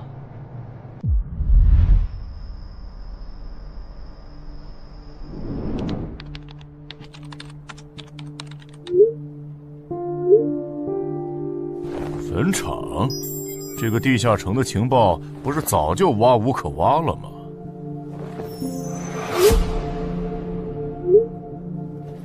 这样就可以了。你确定？5级地下城的首通奖励对普通人来说不算什么，但对6到10级的通缉犯来说那就不一样了。要是澄海的情报到了黑市，不出3天，闽粤2省的通缉犯都会跑到云霄市，这样就能给你弟弟报仇了。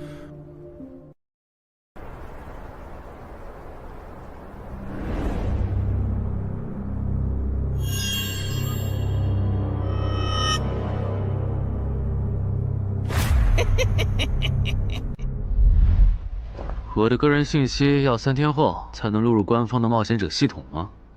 是的，我记得程先生你是东山人吧？要不我这边先给你安排一下暂住的酒店，这样你这几天就不用两边跑再折腾了。不用，刚好我要回东山办点事，那我3天后再来云霄。好的好的，那咱们3天后再联系。前提是3天后你还活着。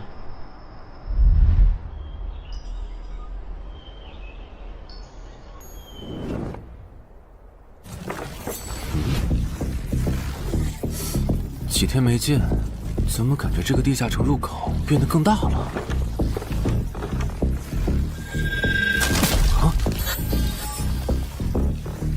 准入等级6级，也就是说，这个地下城的等级现在介于6到10级之间了。我现在是5级，按照之前的升级速度，只需要再打1个到2个5级地下城，就能升到6级了。上次翻论坛的时候，我记得东山这边好像有一个5级的地下城正在招募人手，我看看还在不在。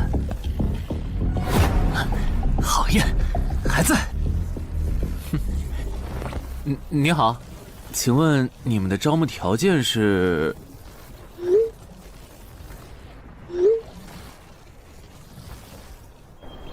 黑市金币，你问这个干嘛？我闲着没事翻论坛，发现论坛上的冒险者彼此之间做交易时，使用的货币不是现金。冒险者之间做交易，除了用地下城入口和掉落物，就是用黑市金币当货币。黑市金币有什么特殊之处吗？为什么不能用现金交易？黑市金币是挑战10级以上地下城的主要收获。我以前问过安教练，他说这东西10级后有大用处，可具体咋用没跟我细说。原来如此。对了，等级没到10级的冒险者，一般是从哪儿弄到黑市金币的？我也想搞一些。新手的话，你可以试试把不用的掉落物拿到鬼市去卖。你要卖吗？要的话，我晚上可以带你去东山的鬼市。呀，谢谢徐哥。东山这边的鬼市只有每周一的凌晨2点到4点有。你别看这边人很多，实际上只有1/10是冒险者，甚至更少。这些摊贩也是卖的东西真真假假，很容易上当受骗。听起来有点像古玩市场。差不多吧。总而言之，东西先别急着卖，多转转，弄清楚物价后再卖东西。我这边还有点事，就不陪你继续逛了。好的。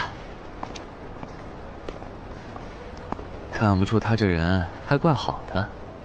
好了，到我来扫荡了。小哥，来看看这些，可都是宝贝啊！瞧一瞧，看一看喽！精品装备仅此一天，价高者得。小哥，来看看我的矿石啊！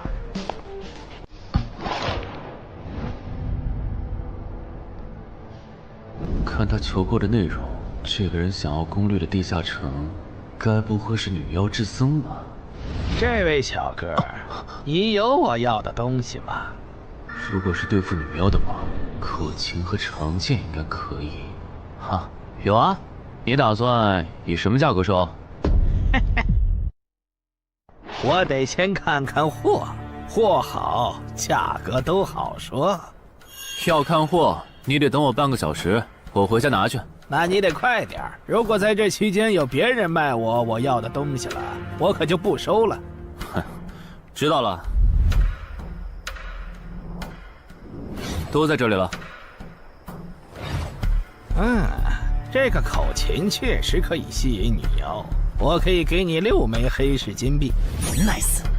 至于这把剑，这剑携带圣化属性，对邪恶生物伤害加2点，能够有效攻击女妖。哦，有点意思。爷呀，你这把剑我可以给你8枚黑市金币，咱们加个微信吧。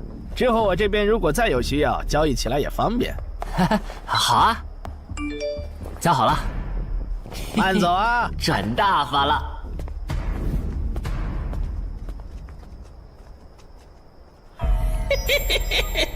疏于防范了哟，坟场通关新人。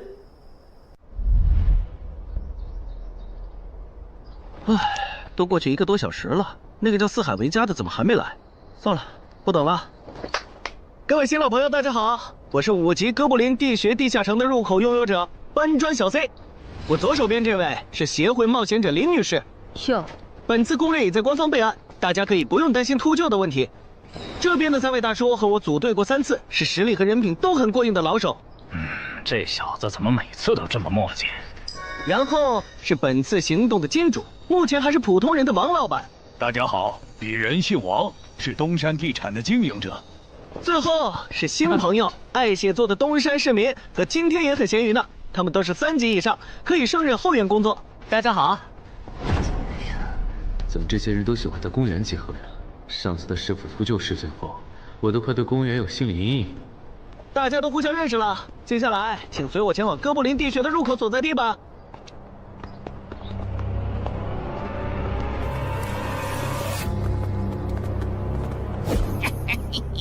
我就知道，他没用黑市金币购买装备，一定是用来换东山这边的低等级地下城的攻略门票啦。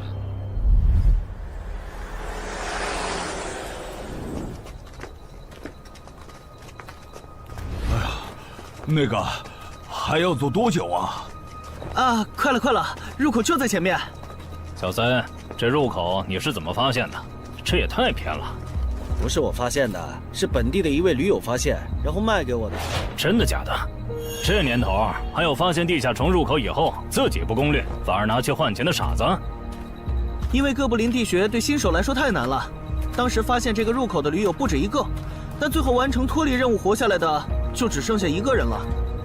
人家已经是冒险者了，这地下城在开放期又攻不下来，还不如卖了，换点能用的东西，剩下的钱分给死去同伴的家属，这选择挺合理的呀，不是吗？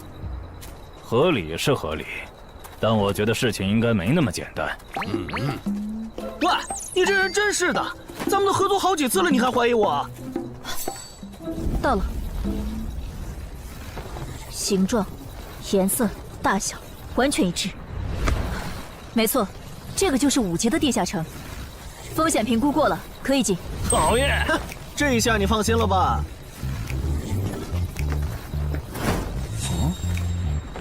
喂，我再跟你们说一遍啊，进了地下城，里面的哥布林归我们管，你们就负责保护王先生，都没意见吧？我这200斤肉就交给2位了。脱离任务呢？通关任务大家都一样，但如果我的脱离任务是狩猎哥布林，那我们会优先满足你的脱离任务，然后再考虑通关。这么容易就能拿到通关奖励，那我更没意见了。我也是。你们脱离任务是什么？杀死2只哥布林。哦，我的也是。看来咱们的任务类型都一样，只是数量上有差异。王老板，你放心，脱离任务是按冒险者等级来的。2到3级冒险者得进入地穴，4到5级冒险者要干掉一些哥布林。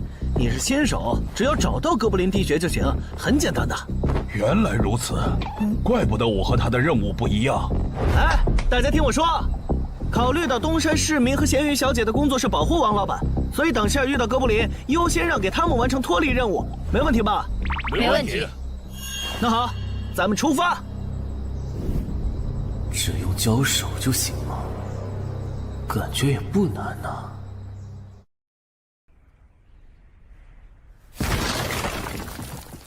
这个你不要吗？不要，你杀了吧。这就是5级地下城里的怪物吗？感觉也没多强啊。那是因为现在遇到的都是小怪，真正难搞的 BOSS， 得深入地穴以后才能遇到。一般情况下，哥布林地穴的 BOSS 哥布林勇士，得3、5个老手一起上才能干掉。哦，原来如此。那如果这个地穴里有2只甚至更多的哥布林勇士，咱们能对付得了吗？那肯定是对付不了的。不过一个哥布林部落只会诞生1只哥布林勇士，目前全球就1对冒险者遇过双胞胎哥布林勇士，这种小概率事件，咱们肯定碰不上。好，那我就放心了。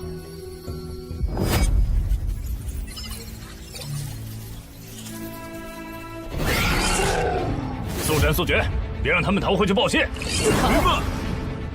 麻烦了。啊？你指哪方面？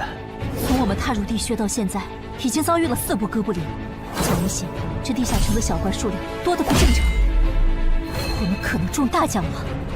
搞不明白你们这些富人究竟在想什么？你都这么有钱了，为什么还要成为冒险者？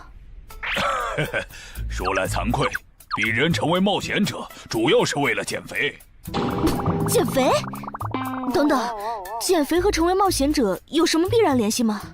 这联系可大了，我特意托人问过。目前已知的职业里，有一种不需要锻炼，只要打坐消耗多余的体质，就可以不断变强的。你不觉得这种职业很适合我这种有钱，但是又下不了苦功去锻炼的人吗？花这么多钱竟然只是为了减肥，你们有钱人的世界真难懂。你们在聊什么？嘿嘿，能让我也加入吗？哦呦，连锁子甲都准备了吗？程先生真专业。你之前进地下城的时候也穿的这一套？对啊，如果没有这套防具，我早就死在地下城里了。相反，我倒是很不理解，你们为什么不穿防具？搞定！换班了，下一波哥布林你们手里。行，接下来我们负责打头阵。评分机制，你不知道吗？在地下城内借助的外力越小，完成任务后得到的结算评级就越高。原来还有这种设定吗？我说你的脱离任务咋比我简单？原来是靠全副武装过了地下城。我看你到现在也没有几个有用称号，说白了，你就基础属性等级高些，跟新人比也强不到哪儿去。其实难搞，虽然知道野队不靠谱，但是没想到会这么不靠谱。8人组里竟然有2个新手要保护。你们3个等会儿再聊。拦路的哥布林小队已经清理掉了，可以继续前进了。好嘞。怎么有3个岔路？正常的5级地穴不是最多只有2个吗？看来我之前的担忧没错，咱们遇到了 bug。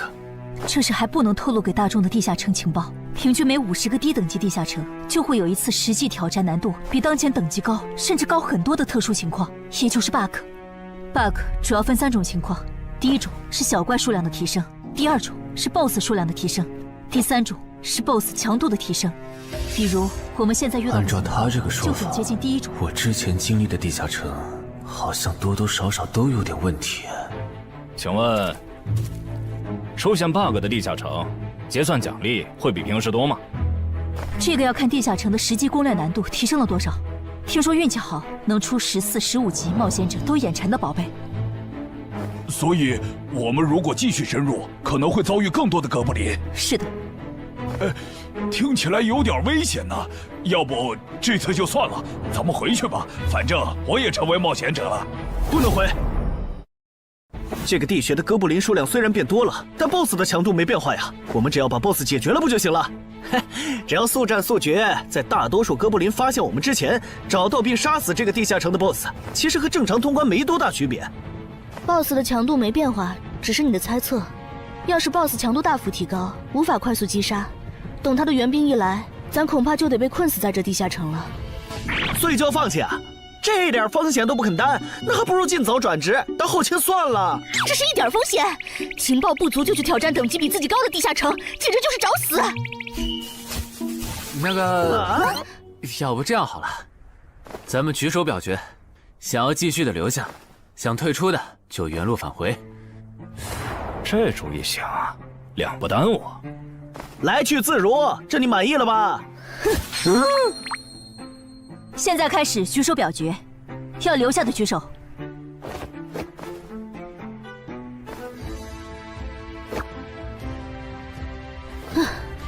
所以说野队就是野队，完全没有风控意识。不是，你有毛病吗？他们等级高，想拼一下我能理解，你实力还不如我呢，你凑什么热闹？但我还是想试试。既然大家已经做出选择了，那就在这里分道扬镳吧。王老板，你的通关费用我晚一点退给你啊。哎呀，不用，就当交个朋友了。走了。哎呀，你等等我！一定要走左边吗？我觉得右边更好啊。那就猜拳，谁赢了听谁的。要是平局怎么算？靠谱吗？这两人平局就走中间呗。我怎么感觉上贼船了？石头，剪刀，哦，好耶！我赢了！哎呀，早知道出剪刀了呀！可恶！等下 BOSS 出来了，你不用上，你就负责清小怪，别让哥布林打扰我施法。没问题。那个，你为什么那么不看好他们呀？这个地下城真的有那么危险吗？你怎么知道我不看好他们的？啊，我毕竟是做生意的嘛，基本的察言观色还是会的，所以，我选择退出主要是因为这个称号，它的效果是为佩戴者指出前方的危险。之前的地穴，我就靠它发现地穴深处有俩能要我命的家伙。我听了官方冒险者给的消息，我认为这个入门级地下城是少见的双 BOSS 地下城。一般单 BOSS 地下城要3到5个同等级冒险者才能打通，那双 BOSS 的话，咱们这点人肯定不行。你信不信？我要是跟他们把话说开了，明天情报商人那儿就会有我和我这称号的情报。为啥要我牺牲自己的利益去拦着他们作死？大家又不熟。再说了，作为临时队友，我在保证自己安全的情况下，都尽力劝他们了，不听那是他们的事。那你为什么肯和我说这些？你不用担心，我不会害你。你又不在冒险者这行混，没必要为点情报费招惹我这种有潜力的人。说出来也没啥。哦，这样啊。怎么了？不能再继续前进了，外面有更致命的危险。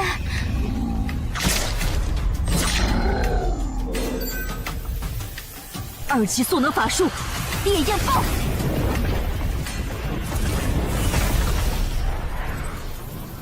原来离开战前套给我的元素护甲是干这个用的呀！不愧是官方冒险者，虽然同为5级，但他的称号、职业、技能和装备都已经毕业了，而且还是最难凑齐的一套法系职业。干得漂亮！换班，下一波哥布林你们来处理。好的。啊！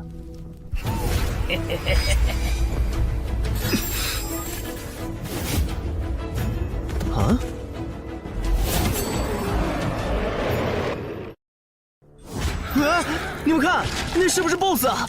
怎么感觉有点不太一样啊？应该不是吧？这么矮，和哥布林勇士完全不沾边啊！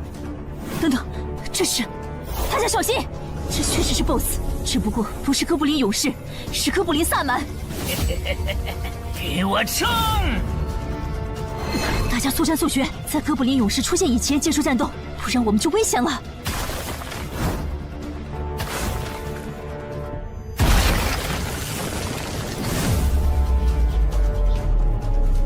开什么玩笑？哥布林怎么也开始讲战术了？这地下城到底发生了什么？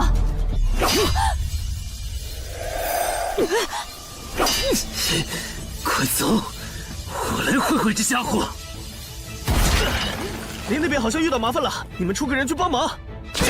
你在开玩笑吗？这么多哥布林，我们哪抽得出人手？快去帮他们呀！这边我一个人能行。可是，走啊！待在这儿，影响我发挥。我会尽快解决掉哥布林萨满，然后来帮你。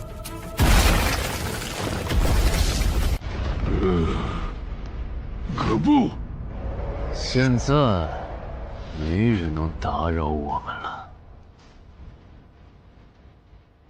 来。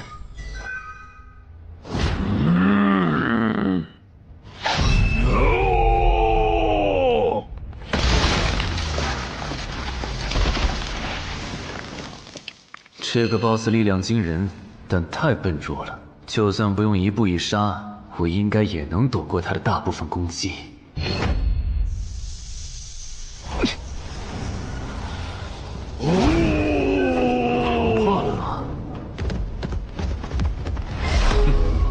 太简单了。虽然你同化后的速度和力量涨了，可出招没个计划，反而更容易躲了。所以，这就是5级地下城 BOSS 的强度吗？说实话，有点扫兴。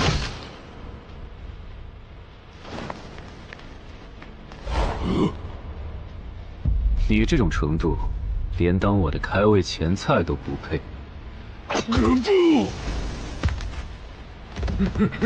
可不！连死战到底的勇气都没有吗？这样看，我以后不用对5级地下城抱有期待了。这个地区到底还有多少哥布林啊？再这样下去，我可顶不住了！再用一次那个火焰魔法！你以为我不想吗？那个哥布林萨满一直在用低级法术看让我施法。等一下，通关任务怎么完成了？我的也是。石头山市民解决掉了哥布林勇士，大家再撑一下，他等下应该会来支援我们。我看不见得，他既然已经完成了通关任务，就没有理由再回来冒险。那咱们也撤吧，反正通关任务已经完成了。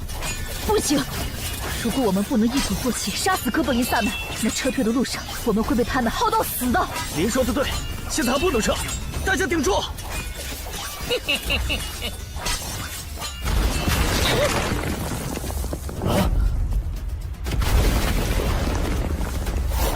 石头山市民，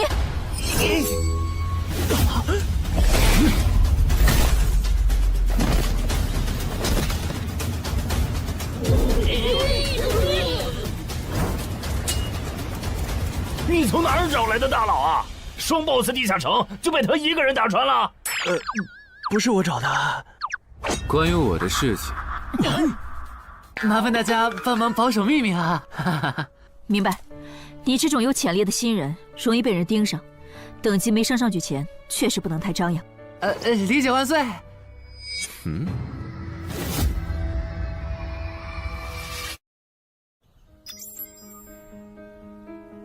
不能出去，外面有更致命的危险。啊，更致命的危险？就是有一个危险程度远比双 BOSS 大的冒险者守在外面，我们出去就会被杀。那怎么办？回去找其他人，说服他们一起抱团冲出去。啊！你们竟然把2个 BOSS 都杀了！这俩可都是他一个人干掉的，我们都没出多少力。怎么是他？我之前明明用称号确认过，他威胁不到我。等等，你怎么知道这个地下城有2个 BOSS 的？难道你刚刚一直躲在我们身后偷看？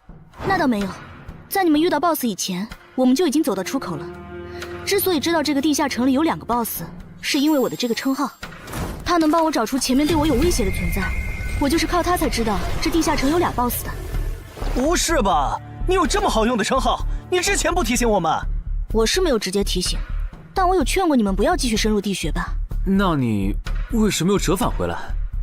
因为出口那边有一个比双 BOSS 更强、敌意更浓的高等级冒险者在堵门。啊！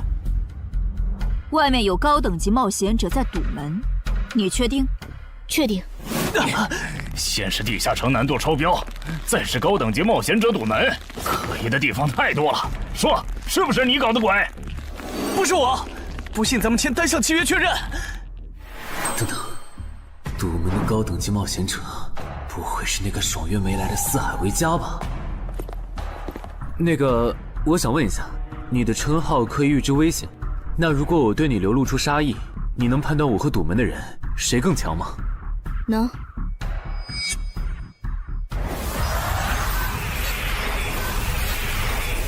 现在，我和外面的那个高等级冒险者，谁强？外面的要强一些。明白了。那摆在我们面前的，就只有一条路了。大家先去结算各自的脱离和通关任务，等提升完，咱们就去和出口的堵门者拼命。也只能这样了。早知道买这个地下城会出这么多事，我当时就不该手贱。事已至此，后悔也没用了。再说，咱们这么多人，未必打不过。这都多久了，怎么还没人出来？那个通关坟场的小子不会死里边了吧？你有没有兴趣？不好意思，我想再考虑一下。没想到第一次进入地下城就让你遇到这种事，实在不好意思啊。就算出来了，这次没有掉落史诗级奇物，看来双 BOSS 的地下城难度也远不如坟场了。感觉下一个地下城可以跳过6级，直接尝试7级了。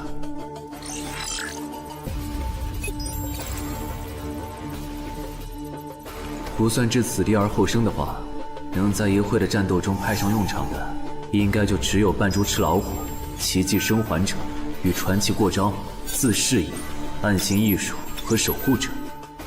与传奇过招这技能比置死地而后生差点，能让我状态拉满，但要扣4力量、4敏捷、2感知。至于暗行艺术，应该是和扮猪吃老虎搭配，靠扮猪吃老虎走到目标的视野盲区，然后换暗行艺术逐渐接近目标，最后再切到置死地而后生，从而打出完美的偷袭。至于守护者，最合理的应该是依靠与传奇过招的感知加2，提前确定目标的下一步动作。要是目标跑去攻击别人，就切换称号守护者去阻拦他。围绕这2个称号展开的战术，感觉都还可以，但如果硬要选一个，还真不太好选。先瞅瞅新得的职业技能和奇物有啥效果，再决定下一步。这个向死而生不错呀，就凭它能够提升步伐和身体柔韧性这一点，搭配一步一杀的技能效果，我以后就可以在闪躲的同时攻击敌方要害的好技能了。还有这个假死技能，考虑到在现实世界，冒险者死后是不会产生掉落的，我完全可以利用这个技能装死，然后找机会偷袭反杀，兵不厌诈。只要那个堵门的不是脑子有毛病，非得跟尸体较劲，我就能狠狠地阴他一把。当然，这是万不得已的选择。要是可以的话，我肯定想光明正大的赢。哇，这次掉落的东西都很棒啊！骨笛、萨满旗帜和传承之书，以后去地下城就能有个哥布林跟班了。而且这个哥布林的秘药搭配上骨笛，运气好的话，能拉来一只哥布林勇士当打手。保险起见，我就不继续囤升级券了，先把战斗力拉到最高再说。我目前持有的奇物中，等级最高的就是这家伙了。把奇物升级券用在他身上，肯定是最优解。就这样，对传奇亡灵库罗德的头盔使用奇物升级券。只能升到史诗级。那算了，先用装备熔炼炉把这几个用不上的给熔炼了，看能出什么好东西，再决定奇物升级券用在哪儿。不是装备型的奇物不能熔炼吗？那我手里没用的装备，估计也熔不出啥好东西。没办法了，用奇物升级券提升被污染的名剑吧。使用奇物升级券。好酷的剑！头盔和武器确定了，那装备祈愿券就用在防具上吧，正好替换掉我买的锁子甲。厉害！这套铠甲穿起来比我之前用的锁子甲还轻便。东山市民，你那边完事了吗？差不多吧。你们整理完了吗？完事了，再给你们上一轮 buff 就可以出发了。你的装备好酷啊！这些都是你在这个地那下再等我一下城过的吗？，我招个怪物随从。啊！我别无视我呀！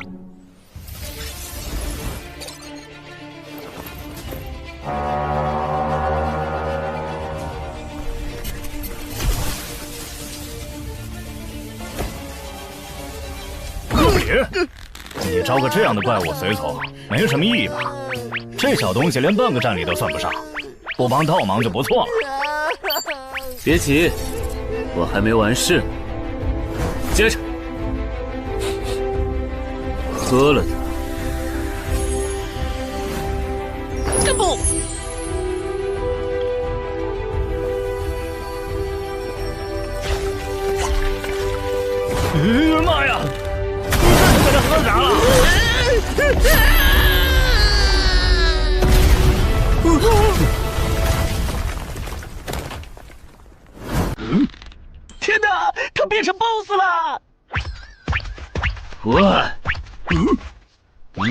那边有适合你的衣服和兵器，自己拿吧。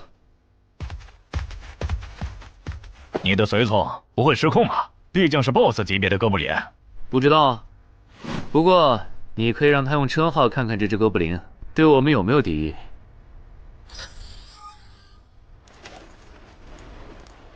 看了，他对我们没有恶意。那就好。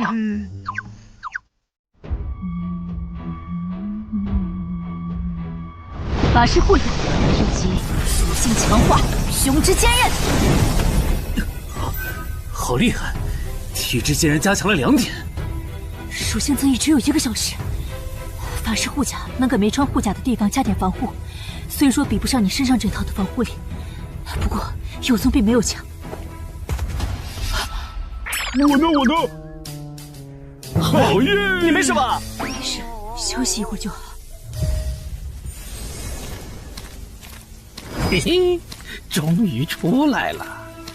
啊，怎么还混进去了一只哥布林勇士？说好的有人在出口堵门呢，这也没有啊。估计是藏起来了，你用称号看一下他在哪儿。好。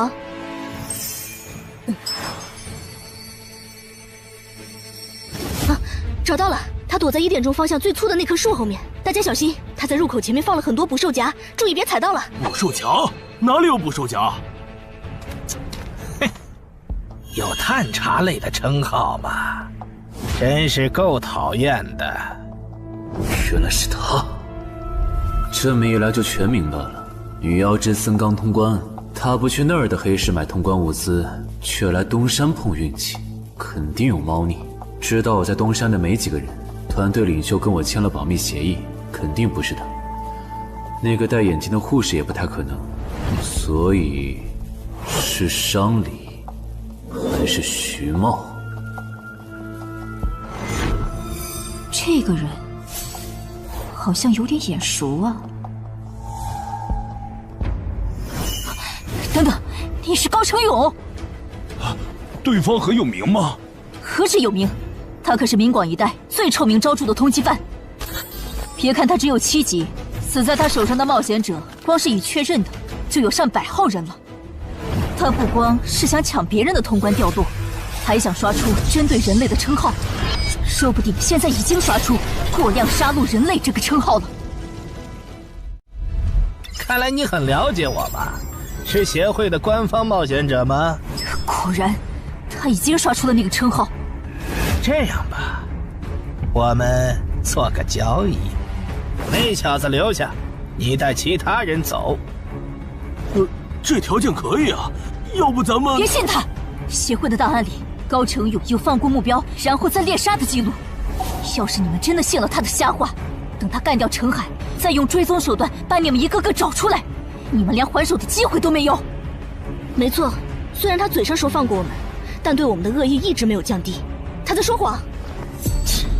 连恶意也能侦测吗？这样好了，既然他的目标是我，那就由我和哥布林勇士主攻。你们看时机牵制，大家都是一根绳上的蚂蚱，这种时候就别心存侥幸了。当然，如果你们中有人实在怕死，那就赶紧滚，别拖我后腿。我们会做好辅助工作的。看不出来你人还挺好的，要是我绝对逼着他们一起上。打你，我们俩足够了。哼，我就知道你们这些走大运拿了 S 级评价的新人，就会自命清高，觉得别人都是你们成长的垫脚石。但现实可不是这样的哟。新人在1到5级时很难搞到成体系的称号、职业、技能和装备。你的武器和铠甲这么豪华，我猜大多是装备吧。不巧哦，我的技能偏克你这类新人。可是，迟缓术。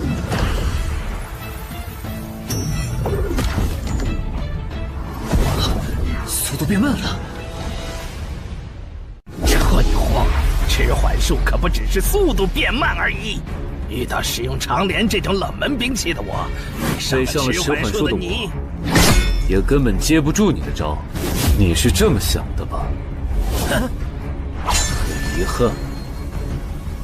如果你就只有这点东西的话，那很不幸的告诉你，今天你踢到铁板了。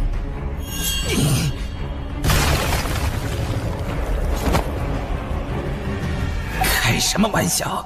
我百试百灵的组合技，竟然被他这么简单的破了吗？这真的是只经历了3个地下城的新人该有的水平吗？那个高成勇也没有你说的那么厉害啊！一上来就被陈海大佬没收武器了，感觉陈海大佬都用不上咱们了。不是高成勇不厉害，是陈海太强了。现在的他，恐怕和明省分部重点培养的那位超新星是一个水平。如果我说我认栽，那把长镰我也不要了，能放我一马吧？换位思考的话，你会吗？说的也是。消失了，那件披风的效果是隐身。唉，一想到超新星要死在我手里，我就感到惭愧呀。如果你没遇到我这样的新人杀手，大概会成为传说级冒险者吧。可惜，今天你就要死在这儿了，是你选择的死战。陈海，小心，那人没走，就在你周围。你这娘们儿！你在看哪儿呢？你不可能！你怎么知道我在这里的？因为我感知20，你的一举一动在我这儿都是明白。蛮感知吗？这个人你来上。好嘞。老天，真是不公平！我想问一下，3人冒险者如果要加入协会，录入个人信息大概要多久？工作日的话，半天。这么看来，就是云霄市协会泄露消息的。我申请加入东山的官方冒险者协会，不过我前天口头上答应要加入云霄市的，他们还没录入我的个人信息。现在换到东山，程序上合规吗？当然，我代表东山市冒险者协会欢迎你的加入。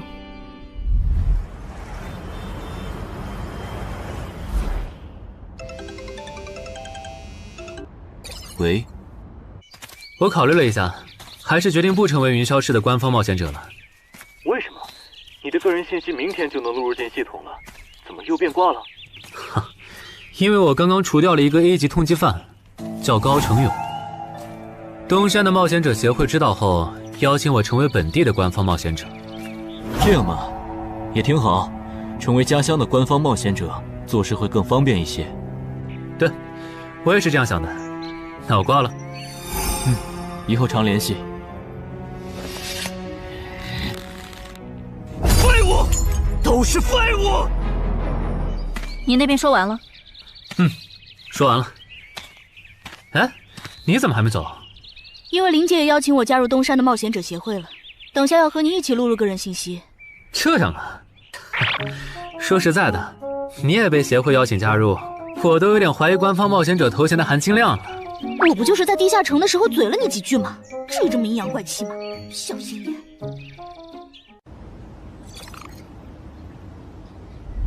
请关闭称号和职业技能，用你自己的力量对着他出拳。好。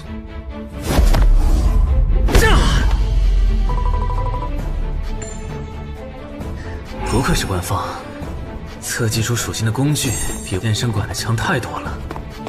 12点，那我呢？他们测完了吗？测完了，他的力啥玩意儿都是12。17点，只有12吗？这跟他之前的表现差太远了，我以为他至少14甚至15呢。只有12点却能杀掉9级的高成勇，主流的职业称号肯定做不到。等我激活了职业和称号，再测一次，肯定压过你。陈海先生，你的个人信息已经录入了，这是你的证件。这么快？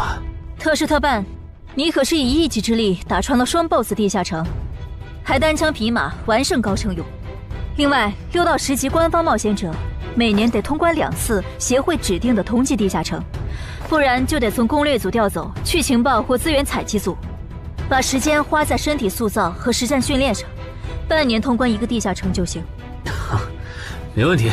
还有就是，总部时不时会有借调任务，借调时你表现出色就有奖励，奖励能换协会里的称号线索、转职证书和奇物。不过一般只有9级以上的冒险者才会被借调，你暂时不用考虑这些。有一个问题。你说。称号线索是什么？称号线索是总结好的称号获得办法，你回去用证件 UID 登内网，看看协会称号图鉴里有没有你喜欢的。要是手里有没用的奇物或图鉴里没有的称号线索，就卖给协会，换自己想要的东西。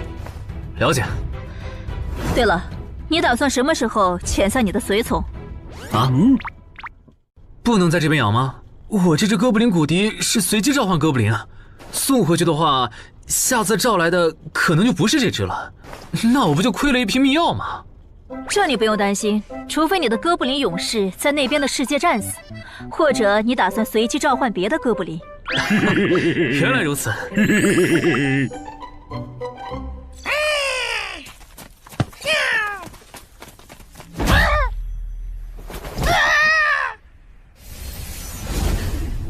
跟我来吧，我带你们去认识一下同事们。好。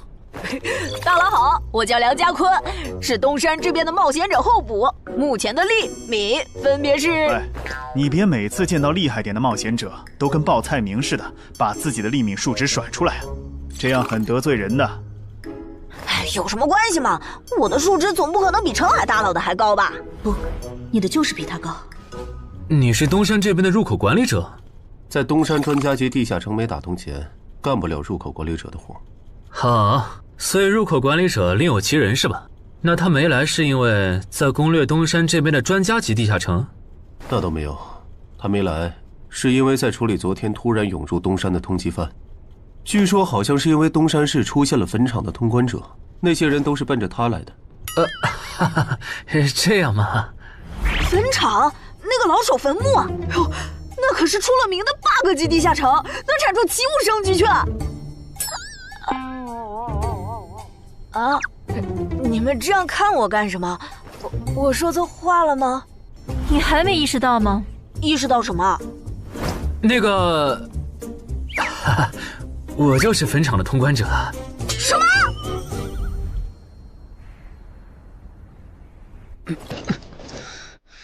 虽然已经说好这段时间把精力用在属性提升和恶补地下城知识上，但家里这个入口，我还是想有始有终。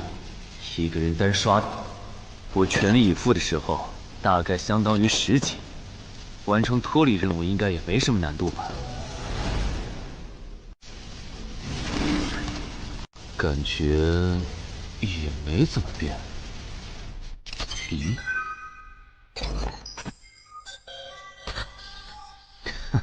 原来冒险者面板还能升级吗？那是不是等11到16级的时候，我的面板还会有变化？怎么感觉升到6级后的限制反而变多了？等升到11级，不会还来一些新的限制吧？就先这样，搞定。账号弄完了，让我看看这次的脱离任务是什么。脱离任务从单选变成2选1了，这对不打算通关的冒险者来说倒是个好消息。不过，豺狼人，原来这片森林除了鱼人以外，还有别的怪物吗？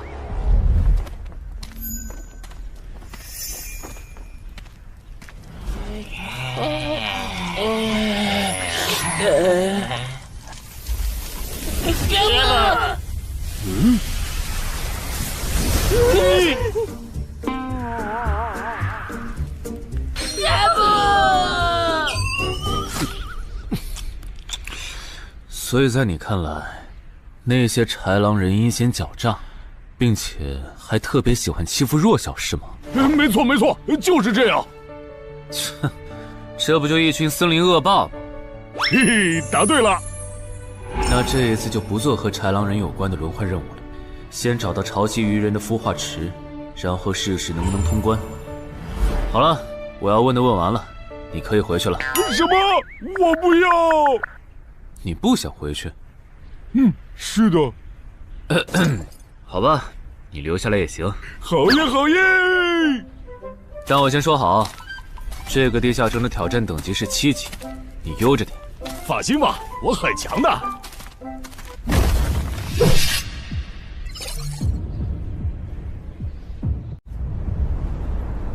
结果你还真组了个野队，让人家带你通关。嘿，还是5级的地下城，你这胆子够大的。嘿嘿，其实还好啦，虽然中间出了一些意外，但也因祸得福，认识了2位很有潜力的冒险者哦。你这就是幸存者偏差。那些散人如果靠谱，我儿几就不会死在地下城里。我知道，所以我是确认有官方冒险者兜底以后，才决定下去的。说起来，前几天的新闻我看了，你儿子的死好像不是意外。怎么可能是意外？我儿子下去之前，我给他准备了2件保命的奇物，可他还是死了。那2个弱鸡入口拥有者却活着。开什么玩笑？可惜那2个杀千刀的没撑到我出手，就栽在别人手上了。不然，我一定要让他们后悔来到这世上。那这人也算间接为你儿子报仇了，咱得报答他呀。他叫什么名字？叫陈海。我这次来东山，就是要当面感谢他。陈海？你认识？我组的临时野队里也有一个姓陈的，可能就是他。什么？科长，都打起精神来！那些豺狼人斥候说不定就藏在附近的灌木丛里，你们这样懒散很危险的。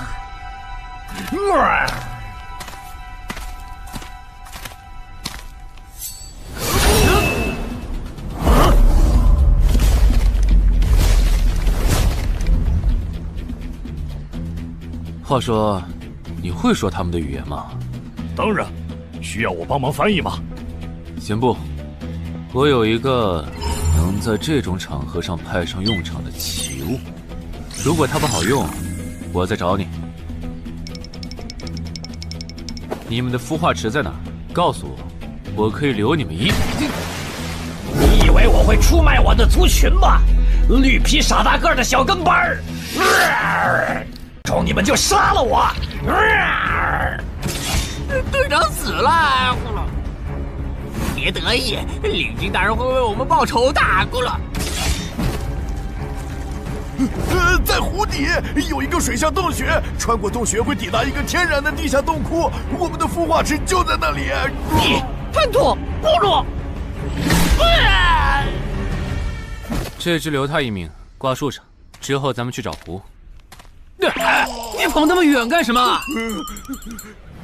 人类果然都不是好东西。那个冒险者很强。不好，是白战的霍格。去通知游击队，把湖里的鱼人引出来，给这个冒险者创造破坏孵化池的机会。好的，霍格老大。至于你，哇，这湖比之前用无人机航拍的时候感觉还大。得先找到水下洞穴，然后游好久才能到孵化池。就这要求，能把99%的冒险者都给淘汰掉。不过好在我有海之炎能水下呼吸，虽然不会游泳，但头盔里有库罗德水下战斗的经验。老大，我不会游泳，我可不可以先回去啊？你不会游泳？行吧，那我先送你回去。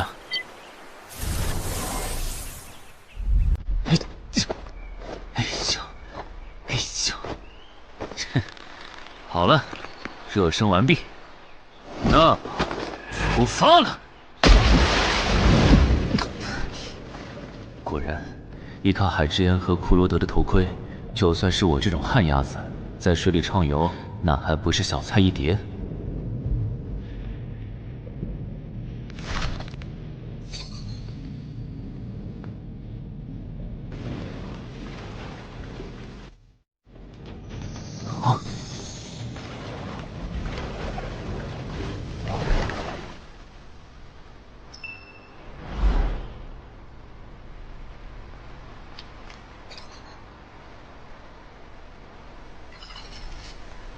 常驻脱离任务完成了，看来这里就是鱼人的孵化池了。但是，怎么没看到守卫？算了，不管出于什么原因，现在是通关的最好机会，这一点不会错。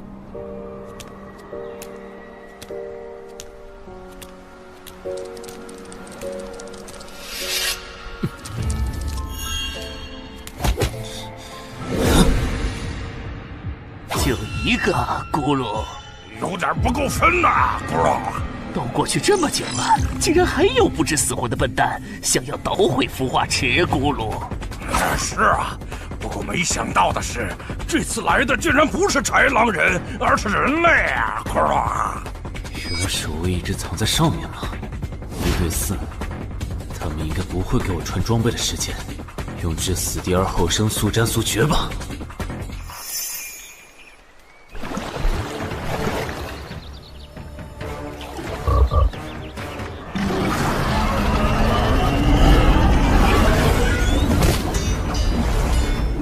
有人类闯入孵化池！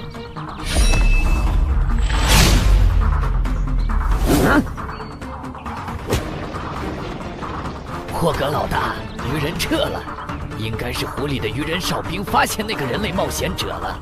派个机灵点的去湖边盯着，如果那个人类冒险者逃出来了，就通知我。好的，霍格老大。这几只守卫的强度比哥布林勇士高不少，他们应该就是这个地下城的 BOSS 吧。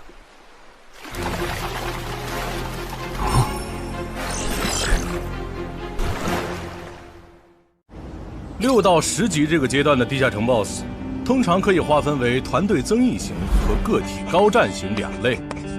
前者实力一般，但可以为同种族个体提升综合实力。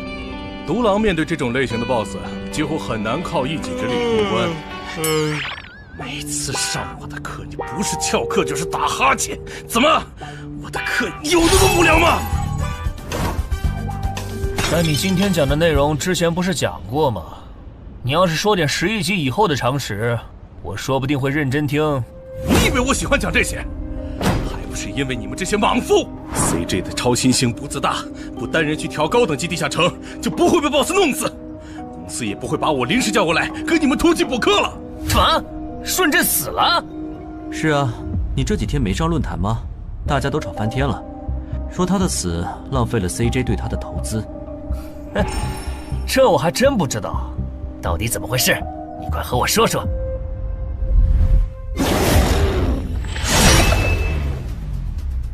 小心，这个人类是极其罕见的高感知个体，偷袭对他没用，大家一起上，咱们耗死他！那个鱼人 BOSS 什么情况？都被我杀了这么多精英鱼人了，他怎么还在旁边观望？难道这些实力比哥布林勇士还强的鱼人，在他眼里都是小喽啰吗？这个人类的实力和霍格好像差不多，好在他是一个人来的，可以用数量耗死他。这样的杀戮速度，等精英怪把他体力耗得差不多了，剩下的精英种恐怕也没多少了。到那时，霍格如果察觉到我方兵力空虚的话，恐怕……算了，还是冒一点险吧。终于感到心疼，要亲自出马了吗？奇迹生还者，等这个很久了。禁军大人小心，这个人类冒险者和霍格一样强。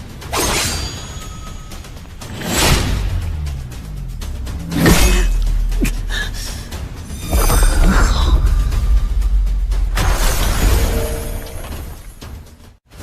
领军大人，别管我，他伤得更重，还不擅长水下作战。就算没我帮忙，你们也能轻松杀掉他。把脑袋给我带回来。是，领军大人。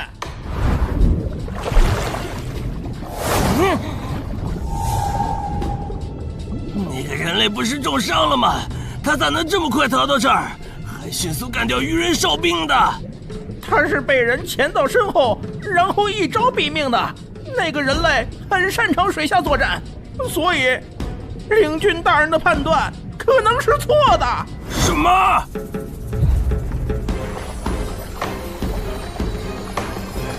该死，总算活着逃出来了，多亏了这个奇迹生还者呀，不然我就得交代在这儿了。果然和我预想的一样，那个鱼人 BOSS 沉不住气，要是他再晚点，我就会被耗死了。怪不得团长说，独狼到了更高级的地下城会越来越吃力。一挑多肯定没胜算呢，看来我还是得找些厉害的队友了。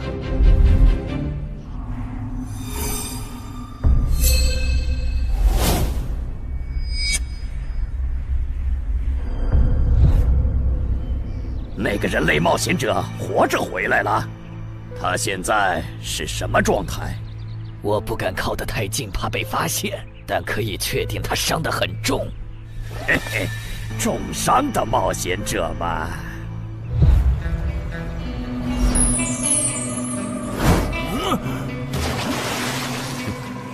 下次再找你们算账。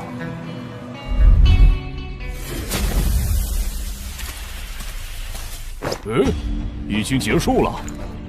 失败了，孵化池里的鱼人太多了，我一个人杀不完。我刚才翻了下你们的传承之书，如果你的战斗累积到一定场次，会升阶为更高等级的百战哥布林。以后你就用这把剑斩杀和你实力差不多的地下城怪物。等你成为了百战哥布林，这剑对你没啥用的时候再还给我。那您用什么？哼，我用这个。啊，对了，你以后得练一下游泳了。后面我还要再打一次这个地下城，到时你得出力。好吧。这一定是豺狼人干的。激活技能，与死亡共舞。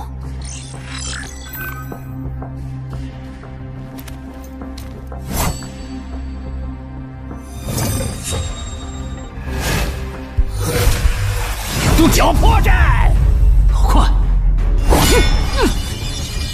切！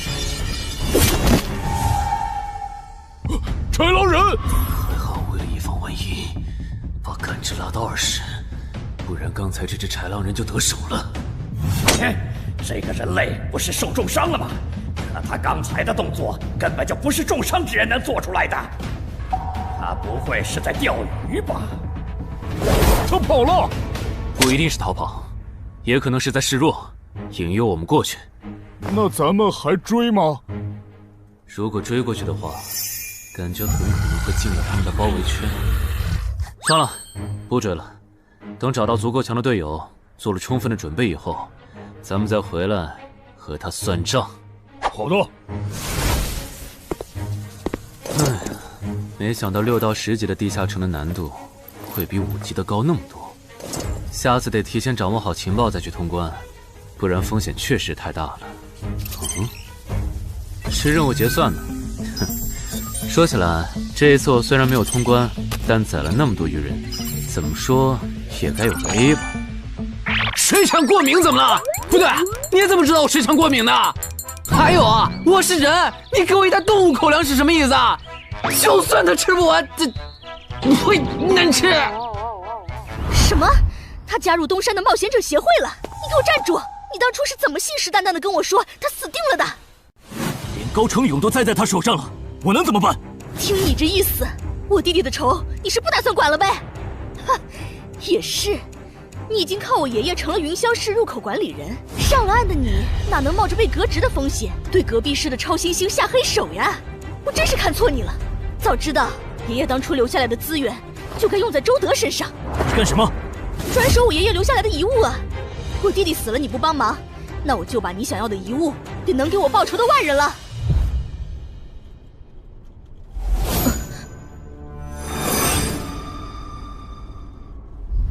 361、362、363。安然，黑市上出现了个你可能会感兴趣的悬赏。内容。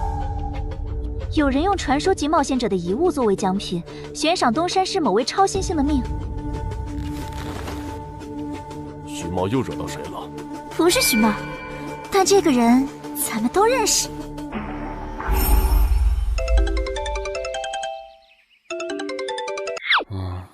喂，陈海哥，你你被人盯上了。我知道呀，这问题不是已经解决了吗？这次不一样，有人在网络黑市高价买你的命。哎呀，你别不当回事！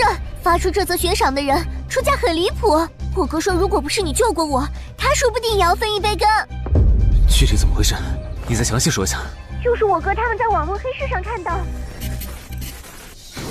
还真有你的悬赏。能查出来是谁发的吗？不用查，就从这则悬赏的报酬反推，发出者大概率是已故的传说级冒险者周建明的直系亲属。你怎么和他们结上仇的？他们为了你把遗物都掏出来了。不知道，我都没听过这个人。行吧，那我现在联系老大，让他说服对面撤掉这则悬赏。如果是误会的话，看能不能让老大组个局帮你澄清一下。好的，那拜托了。对了，这几天你就待在协会吧。传说级冒险者的遗物一定会吸引很多人铤而走险。被人捷足先登了？不对，这里似乎没发生战斗。看来那个叫程海的，当时应该在攻略自己家里的地下城。真不知道他是幸运还是不幸。虽然因为家里的地下城躲过了第一波袭击，但被堵在地下城里的话，他连逃都没地方逃。除了我和目标以外，这个地下城还有4个人，不知道是敌是友。你卑鄙！哪有你们人类有病？我不就派了个斥候守在出口吗？至于让你们杀过来吗？搞得我现在受伤不说，手底下的兵也被消耗的差不多了。如果昨天那个冒险者又回来了，不行，留得青山在，不愁没柴烧。这点不能待了，得赶紧走。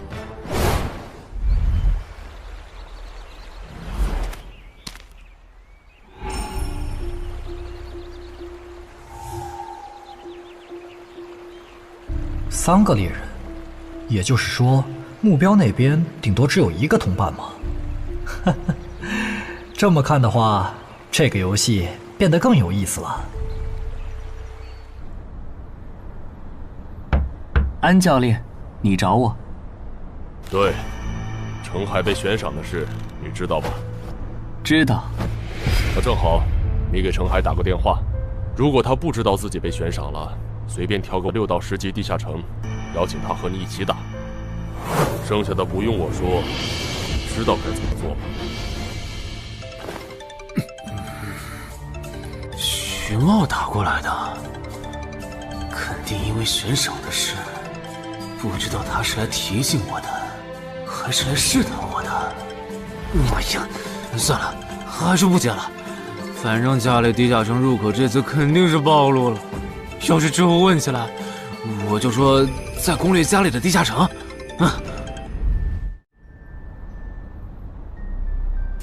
咱们来晚了，那个叫程海的，应该是被前面的人逼进这个地下城里。我们还进去吗？进。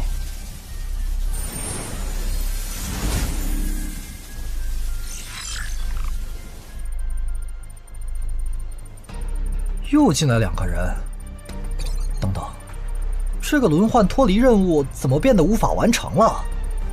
难道说这个地下城的精英豺狼人已经被杀到不足5匹了？你好，那边的人让我问你，要不要一起开个会？那边的狂战士好像有事要跟咱们商量。也就是说，你和你的同伴是最先进入这个地下城的，程海不在这里。对。那我不明白了，你们没堵到人，为什么不离开，反而在这儿扎堆守着湖呢？因为我同伴的主职业是海兽祭司，他因为职业特性的原因，发现这个地下城刚刚诞生了一只英雄级鱼人，他想趁着对方还未成长起来，和他签订主仆契约。那你们呢？你们为什么不去做轮换脱离任务？因为我们进入地下城用无人机找程海的时候，只发现了守在湖边的他。等我们赶过来以后，他既不承认程海在湖里，又不肯交代他守在湖边不走的理由，那我们能怎么办？只能陪他在湖边耗喽。这不能怪我呀，我总不能说我的同伴下水了，但我不会游泳，只能在岸上等他吧。你这家伙！啊，我怎么了？先等一下，你们的事情我大概了解了，但这应该没有商量的必要吧？有必要。刚刚我的同伴死了。啊？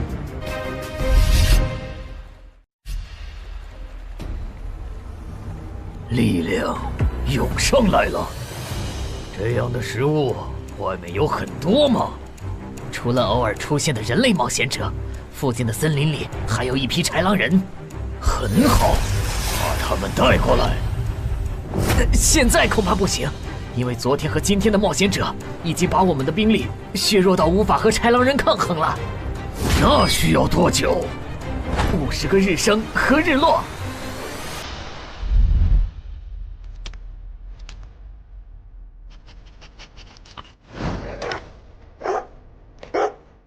没想到独狼闪木竟然死在了这个地下城。他不是一直这样忙吗？遇到克制自身的地下城，就会因为没有人帮他兜底而陨落。是这个道理，但这白痴为了断其他人的后路，单独猎杀豺狼人，结果把自己给玩死，是我没想到的。那我们之后怎么办？鱼人的孵化池大概率在水中，我们的职业和奇物都不适合在水下作战。完不成脱离任务的话，我们会被困在这个地下城的。这个地下城的最大挑战者数是15，除了我们和这个白痴以外，还有12个名额。只有其中有擅长水下作战或者能帮助我们完成脱离任务的，我们就能脱离。所以，回出口。我都说多少遍了，我的同伴是海兽祭司啊！这个职业的水下作战能力很强，以他的实力，不可能连逃回来都做不到。这个地下城绝对不正常。关键是现在要离开这个地下城，只能靠常驻脱离任务。这下麻烦了呀！回出口吧，排除掉那个搞崩了轮换任务的王八蛋，这个地下城还能再进7个人，说不定其他人里面就有能帮助我们完成脱离任务的。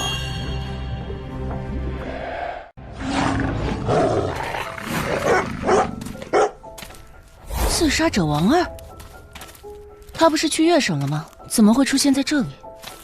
你们得手了？没，目标可能根本就没进来，咱们被耍了。可以啊，海哥，我还是第一次听说有6级冒险者的悬赏金能和史诗级奇物挂钩的。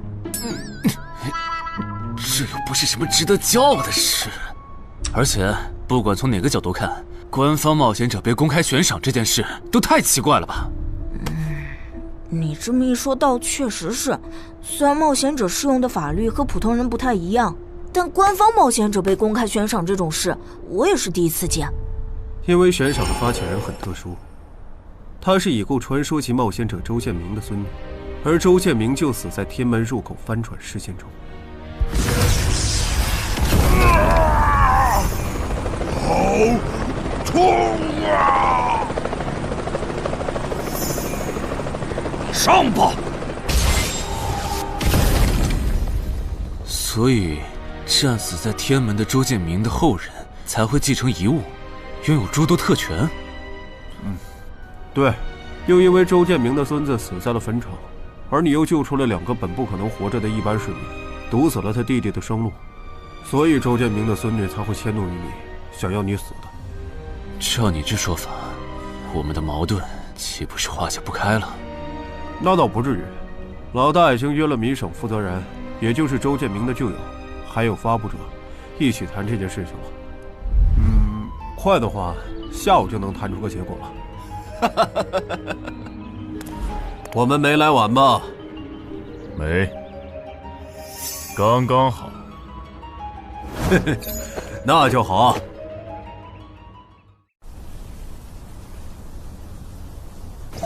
啥情况？怎么进不去？刚刚那个人还可以的，不会刚好到我就满员不让进了吧？我觉得我们现在得团结起来，一起完成任务。话说，你们找到程海了没？他根本不在里面。啥？程海不在这个地下城？脱离任务需要下水才能完成？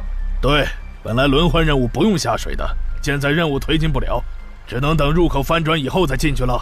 关键是这片森林里的物资，可能不够我们撑到入口翻转的那一天。那怎么办？有人的物品栏里带了足量的食物和水吗？我可以高价收。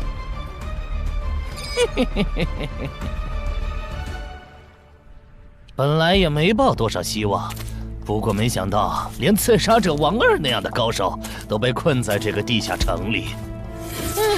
这样看，少了这些竞争对手，等我完成脱离任务出去以后，说不定真的可以燃制周建明的史诗级遗物了。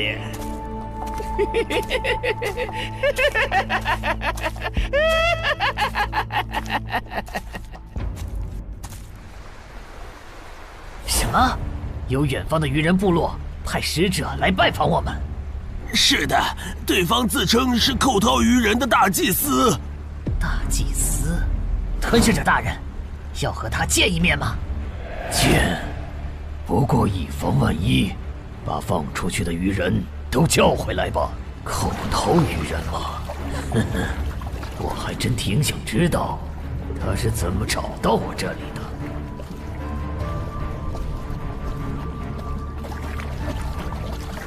领军大人答应见你了，跟我来吧。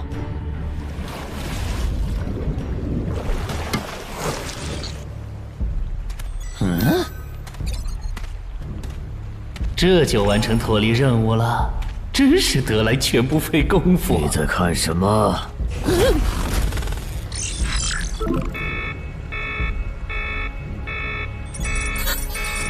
英雄级单位，7级地下城怎么会有英雄级单位？你在发什么呆？吞噬者大人问你话呢。别慌，他们看不到我的任务面板，只要找个理由搪塞过去。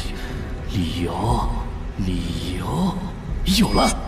本祭司拜访过很多鱼人部落，但像你们这样能把孵化池放在地表生物完全无法到达的部落，我还是第一次见，一时有些惊讶。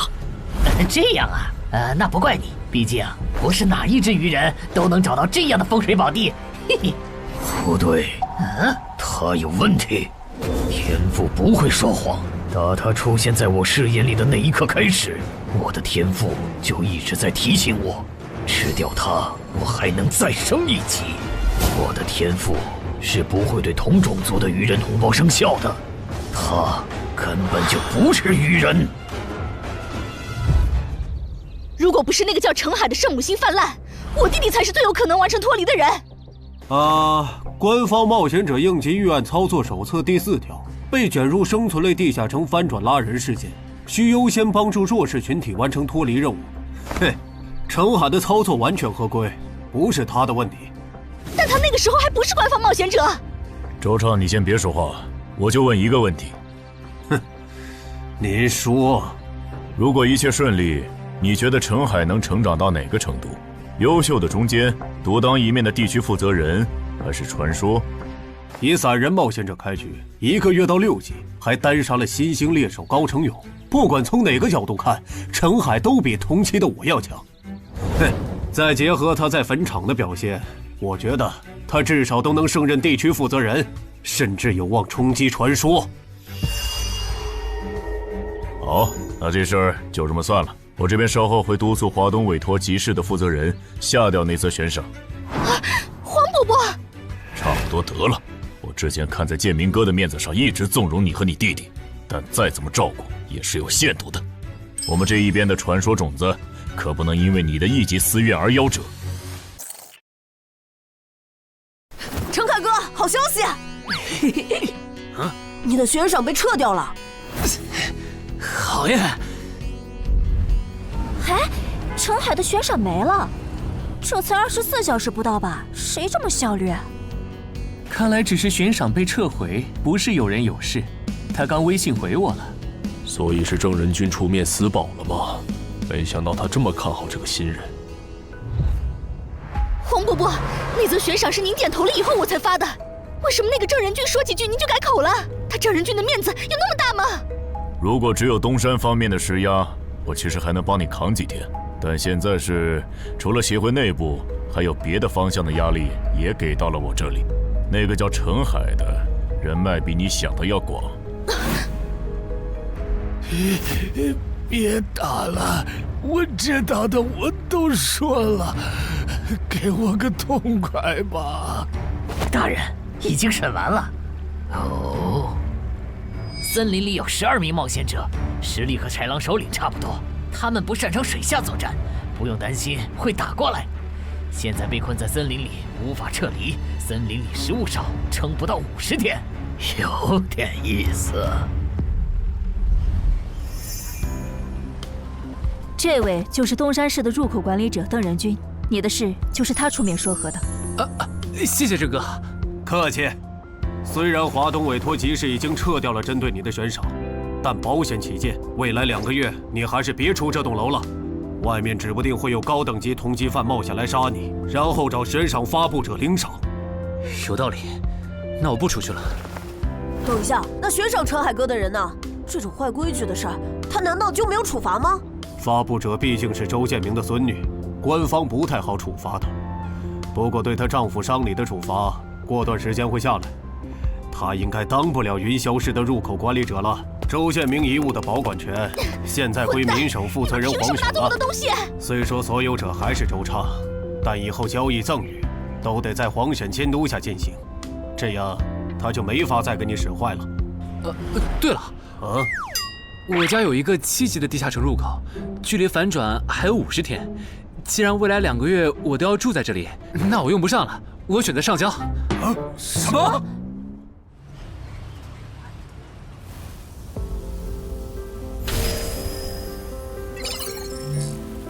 确实是6级到10级地下城，而且挑战人数已达上限，现在进不去了。哼，有意思。让后勤部过来安装几个微型摄像头，之后如果有人从这个地下城脱离，你就通知我。那陈海呢？按规章制度来。你隐瞒了地下城入口，违反官方冒险者的规定。不过念在你中途才进协会，又没培训过，就从轻发落。等你到9级时，多接一次协会例行任务就行。对于这个处罚标准，你能接受吗？能。还有就是，从明天开始，你要和常京川、梁家宽一起上地下城相关的常识课，早上8点，别迟到了。